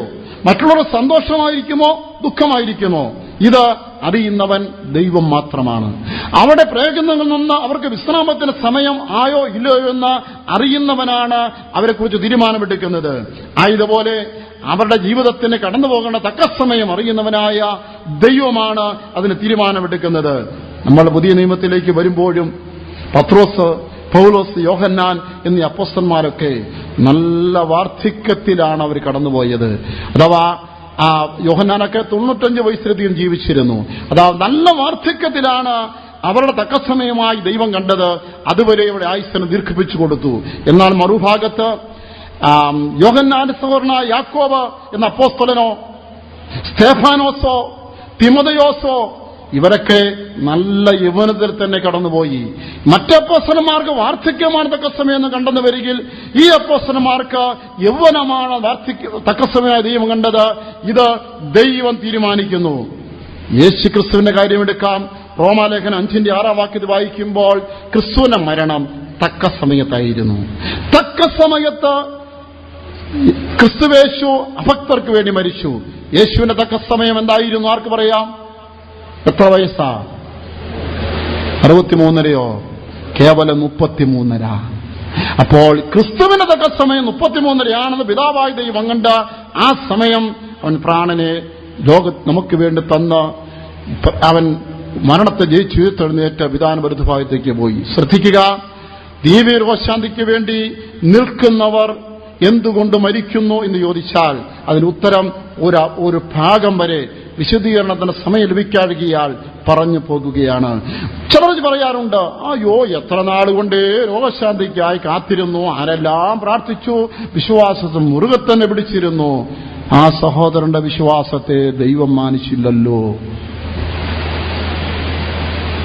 ആ സഹോദരിയുടെ വിശ്വാസത്തെ ദൈവം മാനിച്ചില്ലല്ലോ. ദൈവം സൗഖ്യമാക്കുന്ന വിശ്വാസം ഇരുന്നപ്പോൾ മരിച്ചുപോയപ്പോൾ വിശ്വാസത്തെ മാനിക്കാതെ പോവുകയല്ലേ ചെയ്തത്? നമുക്കൊരു ധാരണയുണ്ട്, ദൈവം മാനിക്കുക എന്ന് പറഞ്ഞാൽ ഒരാൾ മരിക്കാതെ ജീവിക്കുന്നതാണെന്നാണ് നമ്മുടെ എല്ലാവരുടെയും ധാരണ. ഒന്നുകൂടെ പറയാം, വിശ്വാസത്തെ മുറുകെ പിടിക്കുന്നൊരു വ്യക്തിക്ക് സൗഖ്യം കിട്ടുന്നതാണ് ദൈവം അവന്റെ വിശ്വാസത്തെ മാനിക്കുന്നെന്നും മരിച്ചാൽ വിശ്വാസത്തെ മാനിക്കാതെ പോവുകയാണെന്നുള്ള ഒരു ധാരണ അല്ല, തെറ്റിദ്ധാരണ നമുക്കുണ്ട്. ഞാൻ അപ്പോസ്തല പ്രവൃത്തികൾ 6-ാം അധ്യായത്തിലേക്ക് ശ്രദ്ധ ക്ഷണിക്കുകയാണ്. അവിടെ അപ്പോസ്തലന്മാർ 7 പേരെ മേശകൾ ശുശ്രൂഷിക്കുവാനായി തിരഞ്ഞെടുത്തു. അവരുടെ ഗുണഗണങ്ങളിൽ പലത് പറയുന്നതിൽ 6-5 വാക്യത്തിൽ ഒരു വിശ്വാസം നിറഞ്ഞവരായിരുന്നു, വിശ്വാസവും പരിജ്ഞാനവും. വിശ്വാസം നിറഞ്ഞ 7 പേര്. അതില് ഫിലിപ്പോസ് വിശ്വാസം നിറഞ്ഞവനായിരുന്നു. അവന്റെ വിശ്വാസം ദൈവം മാനിച്ചു. ആ വിശ്വാസം മാനിച്ചതിന് ഫലമായി അവൻ ദീർഘകാലം ജീവിച്ചിരുന്ന വിവാഹിതനായി ഭാര്യ മക്കളുമായി 1 2 4 മക്കൾ ജനിച്ചു. 4 പെൺമക്കൾ, 4 പേരും പ്രവാചകികൾ. അങ്ങനെ കുടുംബസമേതം കർത്താവിന്റെ വേലയിൽ സജീവ പ്രവർത്തകർ. അങ്ങനെയാണ് അവന്റെ വിശ്വാസം ദൈവം മാനിച്ചത്. അവനോടുകൂടെ നിറഞ്ഞെടുക്കപ്പെട്ട സ്തെഫാനോസിനെ നോക്കാം. അവന്റെ വിശ്വാസത്തെ ദൈവം മാനിച്ചു. എങ്ങനെ? അവൻ അവിവാഹിതനായിരിക്കാമെന്ന് ഞാൻ ഊഹിച്ചെടുക്കുകയാണ്, ഞാൻ സ്ഥാപിക്കുകയല്ല. എന്റെ ഊഹം പറയാൻ എനിക്ക് അവകാശമുണ്ട്. അവൻ അപ്പോസ്തലപ്രവൃത്തിയിൽ 7-ാം അധ്യായം 55 മുതൽ 60 വാക്യങ്ങൾ വായിക്കുമ്പോൾ അവന്റെ വിശ്വാസത്തെയും ദൈവം മാനിച്ചു. എങ്ങനെ മാനിച്ചു? അവൻ ദൈവവചനം പ്രസംഗിച്ചുകൊണ്ടിരിക്കുമ്പോൾ ശത്രുക്കൾ അവന് നേരെ വന്ന് പല്ലുകടിച്ച് ആക്രോശിച്ചു വന്ന് അവനെ കല്ലെറിഞ്ഞു കൊന്നു. കല്ലേറുകൊണ്ട് അവൻ താഴെ വീണ് മരിക്കുമ്പോൾ തന്റെ പ്രാണനെ ദൈവത്തിന്റെ കരങ്ങളിൽ ഏൽപ്പിച്ചുകൊണ്ട് അവൻ നിത്യനിദ്ര കൊള്ളുമ്പോൾ അവന്റെ വിശ്വാസത്തെ സ്വർഗം മാനിച്ചു. അവന്റെ വിശ്വാസത്തെ യേശു മാനിച്ചു. മാനിക്കുന്നതിന്റെ ഒരു തെളിവായി, ബാഹ്യ തെളിവായി യേശു പിതാവിന് വലതുഭാഗത്തിരുന്നവൻ അവൻ മരിക്കുമ്പോൾ എഴുന്നേറ്റ് നിന്ന് അവന്റെ ആത്മാവിനെ സ്വീകരിച്ചു, വിശ്വാസത്തെ മാനിച്ചു. ശ്രദ്ധിച്ചാട്ടെ, ദൈവികശാന്തിക്ക് വേണ്ടി നിലനിന്ന മരിക്കുമ്പോൾ അവരുടെ വിശ്വാസത്തെ മാനിക്കാതെ പോയി എന്ന് നാം പറയുമ്പോൾ എന്റെ അഭിപ്രായത്തിൽ അതൊരു ദൈവദൂഷണമല്ലാതെ പിന്നെ വേറെ എന്താണ്? ഒരുവന്റെ വിശ്വാസത്തെ ഏതുവിധം മാനിക്കുന്നു എന്നുള്ളത് ദൈവത്തിന്റെ സ്വാതന്ത്ര്യപ്പെട്ട കാര്യമാണ്. അവന് ആയുസ് നീട്ടിക്കൊടുത്ത് ദീർഘകാലം വസിക്കുന്നതിലൂടെ അവന്റെ വിശ്വാസത്തെ മാനിക്കണമോ, അതോ അവൻ വിശ്വാസത്തിൽ തന്നെ മരിച്ച് അവന് നിത്യത്തിലേക്ക് സ്വീകരിച്ചുകൊണ്ട് അവൻ സ്തെഫാനോസിനെ സ്വീകരിച്ചുകൊണ്ട് മാനിക്കണമോ? ദൈവത്തിന്റെ തീരുമാനമാണ്. എന്തായാലും ദൈവികശാന്തിയിൽ വിശ്വാസം മുറുപിടിക്കുന്നതിന്റെ മരണത്തിൽ ദൈവം അവനെ മാനിക്കുന്നുള്ളത് തർക്കമറ്റ സംഗതി. ദൈവികശാന്തിക്കായി പിടിച്ചു നിൽക്കുന്നവർ എന്തുകൊണ്ട് മരിക്കുന്നു? വേറൊരു കാരണം എന്താന്ന് ചോദിച്ചാൽ ദൈവത്തിന് സർവ്വാധികാരം വെളിപ്പെടുകയാണ്. അഖിലാണ്ട് മുഴുവൻ സൃഷ്ടിച്ചവന് സകല ജീവവിശ്വാസവും കൈപ്പിടിച്ചിരിക്കുന്നവനുമായി ദൈവം സർവ്വാധികാരിയാണ്. നമുക്കുള്ളതെല്ലാം ദൈവത്തിന്റെ ദാനം, ഒന്നും നമ്മുടെ സ്വന്തമല്ല. വസ്തുവുണ്ടോ? ദൈവം ദാനമായി തന്നതാ. വസ്തു സ്വന്തമാണെന്ന് പറയരുത്. അപ്പനും അമ്മയും ഉണ്ടോ? ദൈവത്തിന്റെ ദാനമാണ്. സ്വന്തമെന്ന് പറയാൻ നമുക്ക് ആത്മീയമായ അവകാശമില്ല.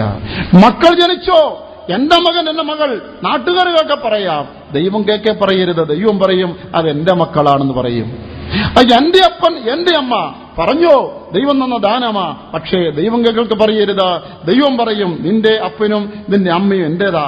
കാരണം ദൈവം തന്ന ദാനങ്ങളല്ലാതെ നമുക്കൊന്നുമില്ല, നമുക്ക് സ്വന്തമായി ഒന്നുമില്ല. എത്രയോ ഗാനങ്ങൾ സ്വന്തമായി ഒന്നുമില്ല എന്ന് അധികരിച്ച് എഴുതിയിട്ടുണ്ട്. റോമർക്കെഴുതിയ ലേഖനം 14-ാം അധ്യായത്തിന് 7-8 വാക്യങ്ങൾ നാം ഇവിടെ വായിക്കുന്നുണ്ട്. ആ സത്യം, നാം ആരും നമുക്കായി ജീവിക്കുന്നില്ല, നമുക്കായി മരിക്കുന്നുമില്ല. നാം എല്ലാവരും നമുക്ക് വേണ്ടി മരിച്ചുയർത്തനായിട്ട് വേണ്ടി ജീവിക്കുന്നു, അല്ലെങ്കിൽ അവന് വേണ്ടി മരിക്കുന്നു. നാം മരിച്ചാൽ ജീവിച്ചാലും അവനുള്ളവരാണ്. അഥവാ ദൈവത്തിന് നമ്മളുമേൽ സർവ്വ അധികാരമുണ്ട്. ശ്രദ്ധിക്കുക, ഇങ്ങനെ ദൈവം ലോകപ്രകാരമാണെങ്കിൽ ഇന്ന് ഞാൻ നിങ്ങൾക്ക് 10 സെന്റ് ഭൂമി അങ്ങ് എഴുതി തന്നാൽ നിങ്ങൾക്ക് എക്കാലവും കൈവച്ച് അത് അനുഭവിക്കാം. ഞാനൊരു മാന്യനാണെങ്കിൽ പിന്നെ ഒരിക്കലും അത് തിരിച്ചു തരണമെന്ന് പറയത്തില്ല. പക്ഷേ അത് മനുഷ്യന്റെ പ്രമാണം. ദൈവിക പ്രമാണത്തിൽ ദൈവം നമുക്ക് ദാനമായി തന്നാൽ കൂടെ അതിന്റെ ഉടമസ്ഥത ദൈവത്തിന്റെ കയ്യിൽ തന്നെയാണ്. അതുകൊണ്ട് നമുക്ക് തന്നെ ദാനമായി തന്നതിനെ നമ്മുടെ കൈവശം വയ്ക്കുവാനേ തരുന്നുള്ളൂ. അത് തിരികെ എടുക്കേണ്ടി വരുമ്പോൾ എടുക്കും, നാം കൊടുക്കുകയും വേണം. നമ്മളാരും എന്റെ ഇന്നാരെ ദൈവം എടുത്തു എന്ന് പറയരുത്. ഒന്നുകൂടെ പറയാം, എന്റെ അപ്പനെ ദൈവം എടുത്തു, എന്റെ അമ്മയെ ദൈവം എടുത്തു, എന്റെ മകളെ ദൈവം എടുത്തു. അതെങ്ങനെയാ? ദൈവത്തിന് സ്വന്തത്തെ എന്റേതെടുത്തു, ദൈവത്തിന് സ്വന്തത്തെ ദൈവം എടുത്തു. അതാണ് ബൈബിൾ പറയുന്ന സത്യം. ഇയ്യോബാണ് അതിൽ നമുക്കൊരു മാതൃക. ഇയ്യോബിന്റെ ആ പുസ്തകത്തിൽ നമ്മൾ വായിക്കുമ്പോൾ ഇയ്യോബ് ഇപ്രകാരം പറയുന്നു: യഹോവ തന്നു, യഹോവയുടേത് യഹോവ ഇങ്ങെടുത്തു. യഹോവ എനിക്ക് തന്നു, ആ യഹോവയുടേത് അവിടുന്ന് തന്നെ അങ്ങെടുത്തു. അവൻ വളരെ കൂളായിട്ട് അതിനെ വിട്ടിരിക്കുകയാണ്. അവനാരും പറഞ്ഞില്ല എന്റെ മക്കളെ ദൈവം എടുത്തു എന്ന് അവൻ പറഞ്ഞില്ല. ശ്രദ്ധിച്ചാട്ടെ, ദൈവം സർവ്വാധികാരിയാകുന്നു എന്നുള്ളത് മനുഷ്യരായി നമ്മളെ ഓർപ്പിക്കുന്നതായ നിമിഷങ്ങളാണ് പ്രിയപ്പെട്ടവരുടെ മരണം. നാം മുൻപോട്ടുള്ളതായ നമ്മുടെ കുതിപ്പിൽ ഈ ദൈവീക യാഥാർത്ഥ്യങ്ങളെ മറന്നുപോകും. അപ്പനെന്റേത്, മക്കളെന്റേത്, സമ്പത്ത് എന്റേത് എന്ന് നാം ചിന്തിച്ചു പോകും. അങ്ങനെ അല്ല, കൈവശം വെക്കാനേ തന്നിട്ടുള്ളൂ. ഇപ്പോഴും ഉടമസ്ഥത ദൈവത്തിൻ്റെതാണെന്ന് ദൈവം നമ്മുടെ പ്രിയപ്പെട്ട വേർപാടുള്ള നമ്മളെ ഓർപ്പിക്കുകയാണ്. നാം ദൈവത്തെ സർവ്വാധികാരത്തിന് കീഴടങ്ങണം. അതാണ് ദൈവത്തിന്റെ പ്ലാൻ. മാത്രമല്ല, നമ്മൾ ഉത്തമഗീതം 6:2 ദൈവത്തിന്റെ ജനം, ദൈവത്തിന്റെ സഭ, ദൈവത്തിന്റെ തോട്ടം. ഈ തോട്ടത്തിൽ ഒരുപാട് ചെടികളും ഇലകളും പുഷ്പങ്ങളും ഒക്കെ കാണാൻ കഴിയുന്നുണ്ട്. ഈ തോട്ടത്തിന്റെ ഉടമസ്ഥൻ ദൈവമാണ്. ആ ദൈവത്തിന്റെ ഭവനം ഏത്? അവന് പർദീസ. അതിനെ അലങ്കരിക്കുവാൻ വേണ്ടിയാണ് ഈ തോട്ടത്തെ അവൻ നട്ട് പരിപാലിക്കുന്നത്. ആ പർദീസയാകുന്ന സ്വർഗീയഭവനത്തെ അലങ്കരിക്കുവാൻ അതിൽ നിന്ന് ആ ഒരു ഇലയാണ് കൊണ്ടുപോകുന്നത് വരികിൽ, ഇപ്പോൾ മിക്കവാറും ഒരു പ്രത്യേകതരം ഇല വിവാഹത്തിന് കൊണ്ടുപോകുന്ന വാഹനങ്ങൾ അലങ്കരിക്കാൻ എടുക്കുന്നുണ്ട്. അതിനൊക്കെ നല്ല വില എന്ന കാശാണെന്നാണ് ഒരാൾ പറയുന്നത് കേട്ടു. അത് ഇല മാത്രം പിച്ചിയെടുത്താണ് അലങ്കരിക്കുന്നത് ദൈവത്തിന്റെ മനസ്സുകൾ അങ്ങനെ ചെയ്യും. അല്ല, പൂവ് മാത്രം നുള്ളിയെടുത്താണ് അലങ്കരിക്കുന്നെങ്കിൽ അത് അവിടുന്ന് ചെയ്യും. അല്ല, ഇലയും പൂവും കൂടെ ചേർത്താണ് അപ്പോ ഭവനത്തെ അലങ്കരിക്കണമെങ്കിലോ അതും ഉടമസ്ഥനഹിതം. ഇനി അല്ല, ഒരു ചെടി അത് വേരോടെ വിഴുതെടുത്ത് ആ മുഴുചെടിയും തണ്ടും ശിഖരങ്ങളും ഇലകളും പൂവുകളും മൊട്ടുകളുമായി അലങ്കരിക്കണമോ എടുക്കണമോ അതും ഉടമസ്ഥന്റേത്. ആർക്കും ഇതിനകത്ത് യാതൊരു പങ്കും അഭിപ്രായവുമില്ല. കാരണം തോട്ടം യജമാനന്റെ സ്വന്തം. നിങ്ങളും ഞാനും ദൈവത്തിന്റെ തോട്ടത്തിലെ അതെ പൂച്ചെടികളാണ്. ഇതിന്മേലുള്ള അധികാരം ദൈവത്തിന്. ഒരു പുഷ്പം അത് വിടർന്നിട്ടെടുക്കണമോ, വിടരാൻ തുടങ്ങുമ്പോൾ എടുക്കണമോ, മുട്ടായിരിക്കുമ്പോൾ എടുക്കണമോ, അതെല്ലാം തിരുഹിതം. അതുകൊണ്ടാണ് ദൈവത്തിന്റെ സമയത്ത് ഒരു മനുഷ്യൻ അന്ത്യം വരുന്നത്. 1 കൊരിന്ത്യർ 3:9 നാം ദൈവത്തിന് കൃഷി എന്ന് വായിക്കുന്നു. നാം ദൈവത്തിന് കൃഷി. ആ കൃഷിയെ കുറിച്ച് ഈ ദേശത്തുള്ളവർക്ക് നല്ല പരിചയമാണല്ലോ. കൃഷി പല നിലയിലുണ്ട്. അതിന്റെ ഫലം എടുക്കുന്നത് അതതിന്റെ നിലയനുസരിച്ച. ചിലതിന്റെ ഫലം വർഷങ്ങൾ എടുത്തെന്ന് വരാം, ചിലതിന്റെ ഫലം 1 വർഷം കൊണ്ടെടുക്കാം, ചില 6 മാസം കൊണ്ടാവാം, ചില 3 മാസം കൊണ്ടാവാം. അതെല്ലാം ഉടമസ്ഥനറിയാം. ഈ കൃഷി എന്ത് കൃഷിയെ ഇറക്കിയിരിക്കുന്നു, അതിന്റെ അനുഭവം എടുക്കേണ്ടത് എത്ര കാലാവധി ഉള്ളപ്പോഴാണ്, എല്ലാം അതിന്റെ ഉടമസ്ഥനും കൃഷി ചെയ്തിരിക്കുന്ന കൃഷിക്കാരനും അറിയാം. അതിന് സമയത്തെടുക്കുകയാണ്. ആരെങ്കിലും ഒരു 3 മാസമായ ആ ഒരു കൃഷിയിൽ നിന്ന് ഫലമെടുക്കുന്നത് കാണുമ്പോൾ അയ്യോ കൃഷി ചെയ്തിട്ട് 3 മാസം ആയുള്ളൂ, ഇപ്പോഴെടുത്താൽ എങ്ങനെയാണെന്ന് ചോദിച്ചാൽ പിന്നെ ഇവിടെ നിന്നാൽ നഷ്ടമായി പോയേക്കാം. കേവലം വാഴ തന്നെയായാലും പറഞ്ഞുപയോഗം കൊണ്ട് ഇലയ്ക്ക് മാത്രമാണെങ്കിൽ അത് കൊലയ്ക്കാനൊന്നും അനുഭവിക്കുന്നില്ല, ഇല വെട്ടിക്കൊണ്ടേയിരിക്കും. ഇനി കൊലച്ചാൽ തന്നെ അത് കറി വയ്ക്കാനുള്ള ആണെന്ന് വരികിലോ അതൊന്നും പഴുക്കാൻ നിർത്തുന്നില്ല. പഴുക്കാനുള്ളത് കറി വയ്ക്കാനുള്ളതല്ല, അത് അതിന് മുമ്പേ കായാകുമ്പോൾ ഒരു വിളവാകുമ്പോൾ അതിനെടുക്കുകയാണ്. എന്നാൽ പഴമായി തിന്നേണ്ടത് അതിന് ഇലയും വെട്ടി ഇല്ലായ്മയാക്കുന്നില്ല, ബലഹീനപ്പെടുത്തുന്നില്ല, അത് പച്ചയായിരിക്കുമ്പോഴും അതിനെടുക്കുന്നില്ല. അത് നല്ല പാകം ചെന്ന പഠിപ്പിക്കാറാവുമ്പോൾ മാത്രമേ എടുക്കുന്നുള്ളൂ. കാലാവധിയുടെ തീരുമാനം ഉടമസ്ഥനുള്ളതാണ് എന്ന് ചുരുക്കം. ദൈവികശാന്തിക്കായി പിടിച്ചു നിന്നിട്ട് എന്തുകൊണ്ട് മരിക്കുന്നു? കാലാവധി തീരുമാനിക്കുന്ന ദൈവത്തിന്റെ സ്വതന്ത്ര അധികാരമാണ്. അത് നീട്ടിക്കൊടുക്കണമോ വേണ്ടായോ, നീട്ടിക്കൊടുത്താൽ എത്ര കൊടുക്കണമോ, അതെല്ലാം അവിടുത്തെ അധികാരമാണ്. ഇയ്യോബിനെ കുറിച്ച് നമ്മൾ ഇയ്യോബ് 42-ാം അധ്യായത്തിൽ വായിക്കുന്നു. ഇതിന് ശേഷം ഇയ്യോബ് 140 സംവത്സരം ജീവിച്ചിരുന്നു. ഏതിനു ശേഷം? ഈ രോഗവും ഈ കഷ്ടവും നഷ്ടവും പരീക്ഷയ്ക്ക് ശേഷം. അപ്പൊ അതെത്രയാണെന്ന് പറഞ്ഞിട്ടില്ല. അവന്റെ ആയുഷ്കാലം മൊത്തം പറഞ്ഞിട്ടില്ല. പരീക്ഷാകാലം ബ്രാക്കറ്റ് ഇട്ടിട്ട് പറയും ഇതിന് ശേഷം. അതിനർത്ഥം ഈ വിധമായ പരീക്ഷയിലും രോഗത്തിന് കടന്നുപോയ ശേഷം അവന്റെ ആയുസ്സിനെ 140 വർഷം നീട്ടിക്കൊടുത്തു. എന്നാൽ ഹിസ്കിയാവിന് രോഗം വന്നു കഴിഞ്ഞപ്പോൾ അവന് 15 വർഷമേ കൊടുത്തുള്ളൂ. അതെല്ലാം തമ്പുരാന്റെ തീരുമാനമാണ്. എന്നാൽ ദാവീദ് രാജാവിന് കുട്ടി ജനിച്ചു, അതിന് ആയുസ് ഒട്ടും നീട്ടിക്കൊടുത്തില്ല, ഉടനെ അങ്ങ് വിളിച്ചു. എല്ലാം ദൈവത്തിന് സർവ്വാധികാരം. നീട്ടിക്കൊടുക്കണമെങ്കിൽ കൊടുക്കണമോ, നീട്ടിക്കൊടുക്കണ്ടായോ, ഇതെല്ലാം ദൈവത്തിന് തീരുമാനമാണ്. നമ്മിൽ പലർക്കും നമ്മുടെ ആയുസ് പലപ്പോഴും നീട്ടിക്കിട്ടിയവരാ. ഏറെക്കുറെ ഞാൻ എന്റെ അഭിപ്രായം പറഞ്ഞാൽ ഇവിടെ ഇരിക്കുന്നതിൽ 100% പേർക്കും ഇതിനകം ഒരിക്കലല്ലെങ്കിൽ ഒരിക്കലെങ്കിലും അപകടം സംഭവത്തിലോ രോഗത്തിലോ മറ്റേതെങ്കിലും തരത്തിലോ നമ്മൾ മരണപ്പെടാവുന്ന സന്ദർഭത്തിന് ആയുസ്സിനെ നീട്ടിക്കിട്ടിയവരാണ്.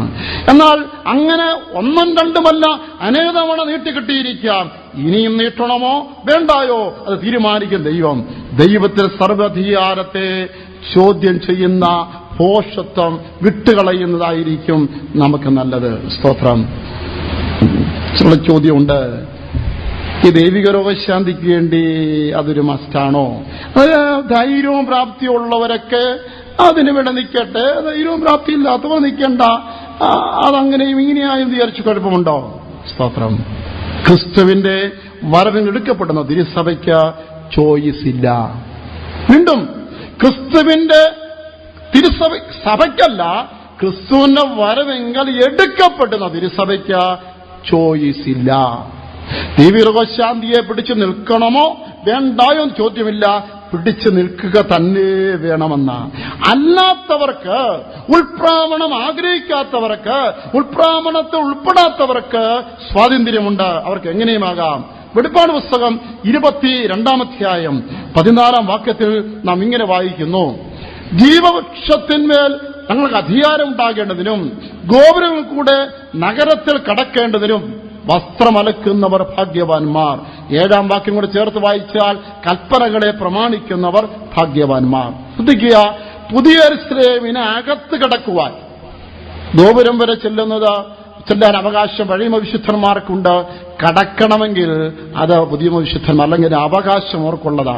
കടക്കാമായിരിക്കാം, അതുകൊണ്ടാണ് അതിന് കടക്കുന്നവർക്ക് അത് അവകാശമാക്കുന്നവർ അവര് ഭാഗ്യവാന്മാരാണെന്ന് വായിക്കുന്നു. അത് ഈ ഭാഗ്യമാണ് ഒരു ക്രിസ്തീയ ജീവിതത്തിന്റെ ഫൈനൽ ബ്ലെസ്സിംഗ്. അതായത് നമ്മുടെ ക്രിസ്തീയബന്ധം തുടങ്ങിയാൽ അതിന്റെ അന്തിമമായ ഒരു ഭാഗ്യമാണ് നാം തിരുസഭയുടെ അവകാശമായ പുതിയ ശിവനിലേക്കും ആ മുത്തുഗോപുരങ്ങൾ കൂടെ അകത്തേക്ക് കടക്കുന്നത്. സ്തോത്രം. എന്നാൽ ഈ അകത്തേക്ക് കടക്കുന്നതിന് മുൻപ് ചില ഭാഗ്യങ്ങൾ നമുക്കുണ്ടായിരിക്കണം. ഈ കപ്പ് നേടുന്നതിനെ കുറിച്ചൊക്കെ പറഞ്ഞാല്, ഈ ഫുട്ബോളിന്റെയും മറ്റു കളികളുടെയും ആ കപ്പ് നേടുന്നതിന് മുൻപ്, അതിനു മുൻപ് ഫൈനൽ കളിച്ച് ജയിച്ചാണ് കപ്പ് നേടുന്നത്. അതിനു മുൻപ് ഒരു ടീം ക്വാളിഫൈഡ് ആകും. പ്രീ ക്വാർട്ടർ ഉണ്ട്, അതിനകത്ത് ഒരു 8 ടീം കാണും. സെമി ഫൈനൽ ഉണ്ട്, 4 ടീം കാണും. ഒടുവിൽ ഫൈനലിൽ 2 ടീം. തമ്മിൽ കളിച്ച ജയിക്കുന്നവന് കപ്പ് കിട്ടുകയാണ്. ഇതുപോലെ പുതിയ യെരൂശലേമിൽ കടക്കുക എന്നുള്ളത് ഫൈനൽ മത്സരത്തിലെ ജയം നേടി കപ്പ് മുത്തവിടുന്നതായ ഒരു വിശുദ്ധനോട് ഉപമിക്കാൻ കഴിയും. അതിനു മുൻപ് നാം ക്വാളിഫൈഡ് ആകണം. ആദ്യ ഭാഗം എവിടാന്നറിയാമോ? അന്തിമ ഭാഗ്യത്തിന് മുൻപ് ക്വാളിഫൈഡ് ആവുന്നൊരു ഭാഗ്യമുണ്ട്. 32-ാം 1-ാം വാക്യം: ലംഘനം ക്ഷമിച്ചും പാപം മറച്ചും കിട്ടിയവൻ ഭാഗ്യവാൻ. അതിലാണ് ആദ്യത്തെ ഭാഗ്യം ക്വാളിഫൈഡായി. പിന്നെ അങ്ങോട്ട് ക്വാർട്ടറും പ്രീ ക്വാർട്ടറും ഒക്കെ ഉണ്ട്. അതിന്റെ ഏറ്റവും ഒടുവിലാണ് നഗരത്തിൽ കടക്കുന്നതായ ആ ഭാഗ്യം. എന്നാൽ ഇതിനിടയിലുള്ളതായ നിരവധി ഭാഗ്യങ്ങളുണ്ട്. അതിൽ ഒന്നാണ് കുറിവാക്യം. യഹോവയിൽ ആശ്രയിക്കുകയും യഹോവ തന്നെ ആശ്രയമായിരിക്കുന്ന മനുഷ്യൻ ഭാഗ്യവാൻ. എല്ലാവരോട് ചേർന്ന് പറഞ്ഞാട്ടെ. യഹോവയിൽ ആശ്രയിക്കുകയും യഹോവ തന്നെ ആശ്രയമായിരിക്കുന്ന മനുഷ്യൻ ഭാഗ്യവാൻ. ഫൈനൽ ഭാഗ്യത്തിന് മുൻപ് ഉള്ള അനവധി ഭാഗ്യങ്ങളിൽ ഈ ഭാഗ്യം കൂടെ നാം നേടിയെടുക്കണം. ശ്രദ്ധിക്കുക, ഈ മത്സരങ്ങളിൽ ഫൈനലെത്തും മുമ്പ് ഏതെങ്കിലും ഒന്ന് മിസ്സായാൽ ഫൈനലെത്തുവാനോ ജയം നേടുവാനോ കഴിയാതെ പോകും. ആയതുപോലെ ഈ ദൈവിക രോഗശാന്തി അനുഭവിക്കുക, യഹോവയിൽ ആശ്രയിക്കുക, യഹോവ തന്നെ ആശ്രയമായിരിക്കുന്ന ഭാഗ്യം നാം നഷ്ടപ്പെടുത്തിയാൽ ഒരാൾ ഫൈനൽ എത്തിച്ചേരുകയില്ല, അഥവാ പുതിയ ശ്രമത്തിൽ കടക്കുന്ന ഭാഗ്യവന്മാരുടെ പട്ടികയിൽ എത്തുകയില്ല എന്ന് വേദപുസ്തകത്തിലൂടെ നമുക്ക് സ്ഥാപിച്ചെടുക്കാൻ കഴിയും. സ്തോത്രം. ഏതാണ് മരുന്ന്, ഏതാണ് ചികിത്സ? ഇല്ല സംശയം. ഭക്ഷ്യവസ്തുക്കൾ മിക്കതും മരുന്നാണല്ലോ. ഏതാ? മല്ലി, ജീരകം, പിന്നെ ഉലുവ, മഞ്ഞള്, എന്താ ഇതെല്ലാം മരുന്ന് ഉൾപ്പെടുന്ന മരുന്ന് ഉപയോഗിക്കുന്ന സാധനങ്ങളാണ്. ഇതെല്ലാം കഴിക്കുന്നില്ലേ? അപ്പോ പിന്നെ പ്രത്യേകിച്ച് ഈ മരുന്ന് വർജിക്കുക എന്ന് പറഞ്ഞാൽ ഈ സാധനങ്ങളെല്ലാം വർജിക്കേണ്ടതില്ലേ? എന്തിനെ? ടൂത്ത് പേസ്റ്റിൽ പോലും മെഡിസിൻ അടങ്ങിയിട്ടുണ്ടല്ലോ.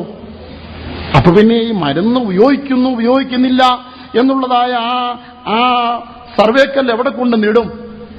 എന്നാൽ പൊതുവായ ഉപയോഗം വിട്ട സൗഖ്യത്തിനായിട്ട് എന്തെങ്കിലും ഉപയോഗിക്കുമ്പോഴാണ് അത് മരുന്ന് എന്ന ലിസ്റ്റിൽ പെടുന്നത്. ചോറ് പോലും മരുന്നായിട്ട് ചില വിഷയത്തിന് ഉപയോഗിക്കുന്നുണ്ട്. പക്ഷേ നമ്മൾ നമ്മുടെ വിശപ്പടക്കാൻ ഉപയോഗിക്കുന്നത് ഉദ്ദേശ്യമാണ്. ഏത് വസ്തുവും ഭക്ഷണത്തിനായി ഉപയോഗിക്കുമ്പോൾ ഒന്ന് ഭക്ഷ്യവസ്തുക്കൾ തന്നെ ഏതെങ്കിലും പ്രത്യേക രോഗസൗഖ്യത്തിന് വേണ്ടി ഉപയോഗിക്കുമ്പോൾ അത് ഔഷധത്തിന് ലിസ്റ്റിൽപ്പെടും. അതുപോലെയാണ് ചികിത്സ. ഏതാണ് ചികിത്സ, ഏതാണ് ചികിത്സ അല്ലാത്തത്? ഡെലിവറിക്ക് പോലും വൈദ്യനെ തേടാത്ത ആളുകളുണ്ട്. എവിടെങ്കിലും കയ്യോ കാലോ അതിന്റെ സന്ധികൾ വിട്ട് ഡിസ്ലോക്കേറ്റഡ് ആയാൽ അത് മനുഷ്യനെ ആശ്രയിച്ച് അത് ഇടാത്ത ആളുകളുണ്ട്. എന്തിനാ? ഒന്ന് തിരുമിക്കുകയോ ചൂടുപിടിക്കുകയോ പോലും ചെയ്യാത്ത ആളുകളുമുണ്ട്. ഇങ്ങനെ ഓരോരുത്തർക്കും ഓരോ തരത്തിലുള്ള രീതികൾ. അപ്പൊ പിന്നെ തെറ്റേതാ ശരിയേതാ? എന്നാൽ ഇതിനൊരു പൊതു മാനദണ്ഡമില്ല. ചികിത്സ ഏതാ, മരുന്നേതാ എന്ന് ചോദിച്ചാൽ അതിന് ഒരു പൊതു മാനദണ്ഡമില്ല. പിന്നെ വ്യക്തമായ കാര്യമെന്ന് ചോദിച്ചാൽ ഇത് അവരവരുടെ വിശ്വാസത്തിനേറ്റ വിധമാണ്. നിനക്ക് ഏത് കാര്യങ്ങളിൽ ദൈവത്തിൽ ആശ്രയിക്കാൻ വിശ്വാസമുണ്ടോ, വിശ്വാസത്തിന് ഏറ്റ നിലയിൽ ദൈവത്തിൽ ആശ്രയിക്കുകയാണ്. ഒരു കാര്യം വ്യക്തം, ദൈവത്തിൽ നമ്മൾ എന്തിനെല്ലാം വേണ്ടി ആശ്രയിക്കുന്നുവോ അതാണ് നമ്മുടെ വിശ്വാസത്തിന്റെ തോത് അല്ലെങ്കിൽ അതിന്റെ സ്റ്റാൻഡേർഡ് എന്ന് പറയുന്നത്. അതുപോലെ ഔഷധവും ചികിത്സയും പാപമാണോ എന്നുള്ളതായ ചോദ്യമുണ്ട്. ഔഷധവും ചികിത്സയും ഒരു പാപമാണോ, ഒരു ചെയ്തു പോയെന്ന് വിചാരിച്ച് ഈ ഔഷധവും ഉപയോഗിക്കരുതെന്ന് മറ്റും വേദപുസ്തകം നിഷ്കർഷിച്ചിട്ടുണ്ടോ? അങ്ങനെ ഒരു വാക്യമെങ്ങുമില്ല. മനുഷ്യന്റെ വീഴ്ചയോടുകൂടെ ശാപവും വേദനയും രോഗവും മനുഷ്യന് പിടിപെട്ടു. ആ മനുഷ്യൻ തന്റെ ആശ്വാസത്തിന് കണ്ടുപിടിച്ച മാർഗമാണ് ഔഷധ പ്രയോഗവും ചികിത്സയും. സാധാരണ മനുഷ്യന് അത് നൽകുന്നതായ ആശ്വാസം ഒട്ട് ചെറുതല്ല. നമ്മുടെ ആശുപത്രികളിൽ ഡോക്ടേഴ്സ്, നഴ്സസ് അതവര് മനുഷ്യർക്ക് നൽകുന്നതായ സേവനം ആതുര സേവനത്തിന് തുല്യമായി മറ്റൊന്നില്ല. ആതുര സേവന രംഗത്തുള്ള ഡോക്ടർമാർ, നഴ്സസ് ചെയ്യുന്നതായ ആ സേവനത്തിന് രംഗത്ത് പ്രവർത്തിക്കുന്ന വിശ്വാസികളുമുണ്ട്. അതൊരു നല്ല സുവിശേഷത്തിന് മുഖാന്തരങ്ങളായി ഉപയോഗിക്കുന്നവരുണ്ട്. അഭിനന്ദനീയമായ കാര്യമാണ്. എന്നാൽ ദൈവത്തോട് അടുത്തില്ലെന്നൊരു ഭക്തൻ സൗഖ്യത്തിനായി യഹോവയിൽ ആശ്രയിക്കുന്നുള്ളത് ദൈവത്തിന്റെ നിത്യമായ ഒരു പ്ലാനാണ്. എന്ന് പറയുന്നു, പാപജീവിതത്തിൽ അകന്നുപോയതായ മനുഷ്യൻ തന്റെ രോഗസൗഖ്യത്തിനായിട്ട് ഔഷധവും ചികിത്സയും അവലംബിക്കുമ്പോൾ അകന്നുപോയ ഒരു മനുഷ്യൻ ദൈവത്തിനടുത്ത് ചെല്ലുമ്പോൾ അവൻ തന്റെ സൗഖ്യത്തിൽ ആശ്രയിക്കേണ്ടത് ദൈവത്തിലായിരിക്കണോ, ദൈവത്തിന്റെ ഒരു പ്ലാനാണ്. അതുകൊണ്ടാണ് വേദോസ് ഉടനീള രോഗശാന്തിര വാഗ്ദത്തങ്ങൾ കൊടുത്തിരിക്കുന്നത്. ഞാൻ നിന്നെ സൗഖ്യമാകുന്ന യഹോവയാകുന്നു, അപ്പത്തെയും വെള്ളത്തെ അനുഗ്രഹിക്കുന്ന വ്യാധികളെ നടുവിൽ നിന്ന് നീക്കിക്കളയും. ഇതുപോലെ അവൻ നിന്റെ അകൃത്യങ്ങൾക്ക് മോചിക്കുന്നു, സകല രോഗങ്ങളെയും സൗഖ്യമാക്കുന്നു. ഇതാ ഞാൻ രോഗശാന്തി ആരോഗ്യം വരുത്തി അവരെ സൗഖ്യമാക്കുകയും സത്യത്തിന്റെ സമാധാന സമൃദ്ധി അവർക്ക് വെളിപ്പെടുത്തുകയും ചെയ്യും. ഇത്യാദി വേദപുസ്തകത്തിലെ വാഗ്ദത്തങ്ങൾ ഓരോന്ന് നോക്കുമ്പോൾ ദൈവത്തോടടുത്തിരുന്നൊരു ഭക്തനും വിശുദ്ധനും രോഗശാന്തിക്കായി ദൈവത്തിൽ തന്നെ ആശ്രയിക്കണമെന്നുള്ളത് ദൈവത്തിന്റെ ഒരു പ്ലാനാണ്. എന്നാൽ അവൻ പിന്മാറുമ്പോൾ ദൈവത്തിൽ ആശ്രയിക്കാതെ അവൻ വൈദ്യനെ ആശ്രയിക്കുന്നവനായി തീരും. ഒന്നുകൂടെ പറഞ്ഞാൽ, മനുഷ്യനിൽ ആശ്രയിക്കുന്നത് പിന്മാറ്റക്കാരന്റെ ലക്ഷണമാണ്. 2 ദിനവൃത്താന്തം 15-16 അധ്യായങ്ങൾ സൂക്ഷ്മമായി പഠിച്ചാട്ടെ. ആസ എന്നിവയിലുള്ള ഒരു ഭക്തനായ രാജാവിനെ കുറിച്ച് വായിക്കുന്നു. 15-ാം അധ്യായം വായിച്ചാൽ അതീവ ഭക്തനായിരുന്നു. അവന്റെ പ്രവർത്തനങ്ങൾ ഒക്കെ അവൻ മറ്റോ പലരെക്കാളും വളരെ നല്ല നിലയിലായിരുന്നു. ദൈവത്തിന് വലിയ പ്രസാദവുമായിരുന്നു. എന്നാൽ 16-ാം അധ്യായത്തിലേക്ക് വരുമ്പോൾ അവൻ അല്പം ഒന്ന് പുറകോട്ട് വലിയാൻ തുടങ്ങി. അവൻ അരാം രാജാവിൽ ആശ്രയിക്കാൻ തുടങ്ങി. ഉടനെ ദൈവം ഒരു പ്രവാചകനെ അയച്ചിട്ട് പറഞ്ഞു, നിനക്ക് തെറ്റിപ്പോയിരിക്കുന്നു. യഹോവ തന്നെ ഏകാഗ്രചിത്തന്മാരാർക്കും ബലവാനെന്ന് കാണിപ്പാനായി അവന്റെ കണ്ണ് ഊടാടിക്കൊണ്ടിരിക്കുന്നു. പക്ഷേ നീയോ യഹോവയിൽ ഏകാഗ്രചിത്തനായില്ല, നീ ആരാം രാജാവിൽ ആശ്രയിച്ചു, നിനക്ക് ഭോഷത്വം പറ്റിപ്പോയി. അവന്റെ പിന്മാറ്റത്തിന്റെ അടുത്ത ലക്ഷണം ഇത് പിടിക്കാതെ, അയ്യോ അങ്ങനാണോ, അതൊരു ഭോഷത്വമാണ്, ഞാൻ ചിന്തിച്ചില്ലല്ലോ, ഞാൻ അത്രയും ആലോചിക്കാതെ പെട്ടെന്ന് ചെയ്തുപോയി എന്ന് പറയുന്നതിന് പകരം ഈ തെറ്റ് തിരുത്തിയ പ്രവാചകനെ നേരെ ഞാൻ ക്രുദ്ധിച്ചു. പിന്മാറ്റം ലക്ഷണം. പിന്നെയും വായിക്കുമ്പോൾ അവൻ ആക്കാലത്ത് ജനത്തിൽ ചില ആളുകളെ പീഡിപ്പിച്ചു എന്ന് വായിക്കുന്നു. ഇതെല്ലാം പിന്മാറ്റ ലക്ഷണമാണ്. ഒടുവിലേക്ക് നാം കടന്നു വരുമ്പോൾ അതിന്റെ 12-ാം വാക്യത്തിൽ ആസയുടെ വാഴ്ച 39-ാം ആണ്ടിൽ അവന്റെ കാലിൽ ദീനം പിടിച്ചു. അടുത്ത വാദം ഇതാണ്, ഒന്ന് വായിച്ചു ലഭിച്ചത്. ആസയ്ക്ക് തന്റെ വാഴ്ചയുടെ 39-ാം ആണ്ടിൽ കാലിൽ ദീനം പിടിച്ചു. ദീനം അതികഠിനമായിരുന്നു. എന്നാൽ അവൻ തന്റെ ദീനത്തിൽ യഹോവയെ അല്ല വൈദ്യന്മാരെ അത്ര അന്വേഷിച്ചത്. ദീനത്തിൽ യഹോവയെ അല്ല വൈദ്യന്മാരെ അന്വേഷിച്ചത്. അതിനർത്ഥം യഹോവയായിരുന്നു അവൻ അന്വേഷിക്കുന്നത്, പക്ഷേ അവൻ വൈദ്യന്മാരെ ആശ്രയിച്ചു എന്ന പറ്റി രേഖപ്പെടുത്തിയിരിക്കുകയാണ്. ഒരു പിന്മാറ്റക്കാരനായപ്പോൾ ആണ് ആസ അത് മനുഷ്യനിൽ ആശ്രയിച്ചത്.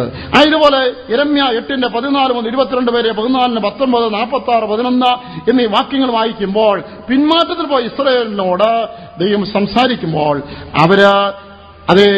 അവരോട് പറയുമ്പോൾ ഗിലെയാദിൽ തൈലം വാങ്ങുന്നതും അതിനെക്കുറിച്ച് ഗിലെയാദിലെ കുഴുമനെ കുറിച്ച് പറയുമ്പോൾ ഇതെല്ലാം പിന്മാറ്റത്ത് പോയവർക്കോട് നൽകുന്ന വാക്കുകളായിട്ട് കാണാൻ കഴിയും.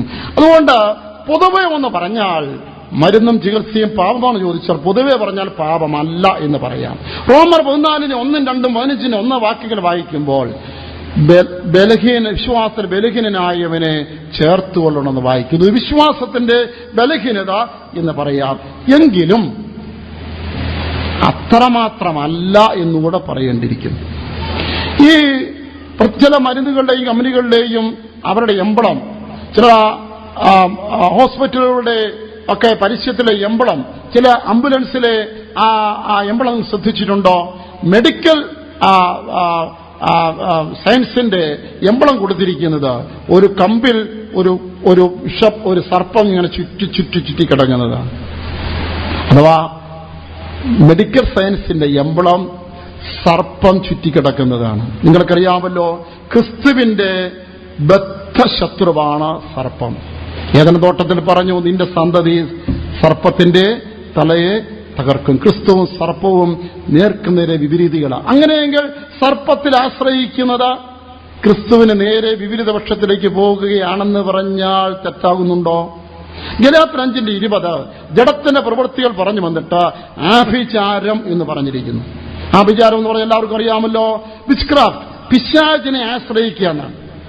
ആർക്കും അറിയാം, ആഭിചാരം ദൈവത്തിന്റെ നേരെ വിപരീതമായ ഒരു പ്രവൃത്തിയാണ്. ദൈവവും പിശാചും ഓപ്പോസിറ്റ് ഡയറക്ഷൻസ് ഉള്ള ശക്തികളാണ്. അപ്പോൾ ആഭിചാരം ദൈവത്തിന് നേർ വിപരീതമായ ഒരു ആശ്രയ ഒരു കേന്ദ്രമാണ്. പാരീസിലെ ഹൃദയ ശസ്ത്രക്രിയാ വിദഗ്ധനായിരുന്ന ഡോക്ടർ ഓണോറെ എന്ന വ്യക്തി മാനസാന്തരപ്പെട്ട വിശ്വാസത്തിൽ വന്നു. അദ്ദേഹം അതിനുശേഷം മെഡിസിനെ കുറിച്ച് ചില ഗവേഷണങ്ങൾ നടത്തിയെന്നാണ്. അതിൽ മെഡിസിന് കൊടുത്തിരിക്കുന്ന മൂലപദം കണ്ടെത്തി. ആ മൂലപദം ആഭിചാരമെന്നാണ്, വിച്ച് ക്രാഫ്റ്റ്.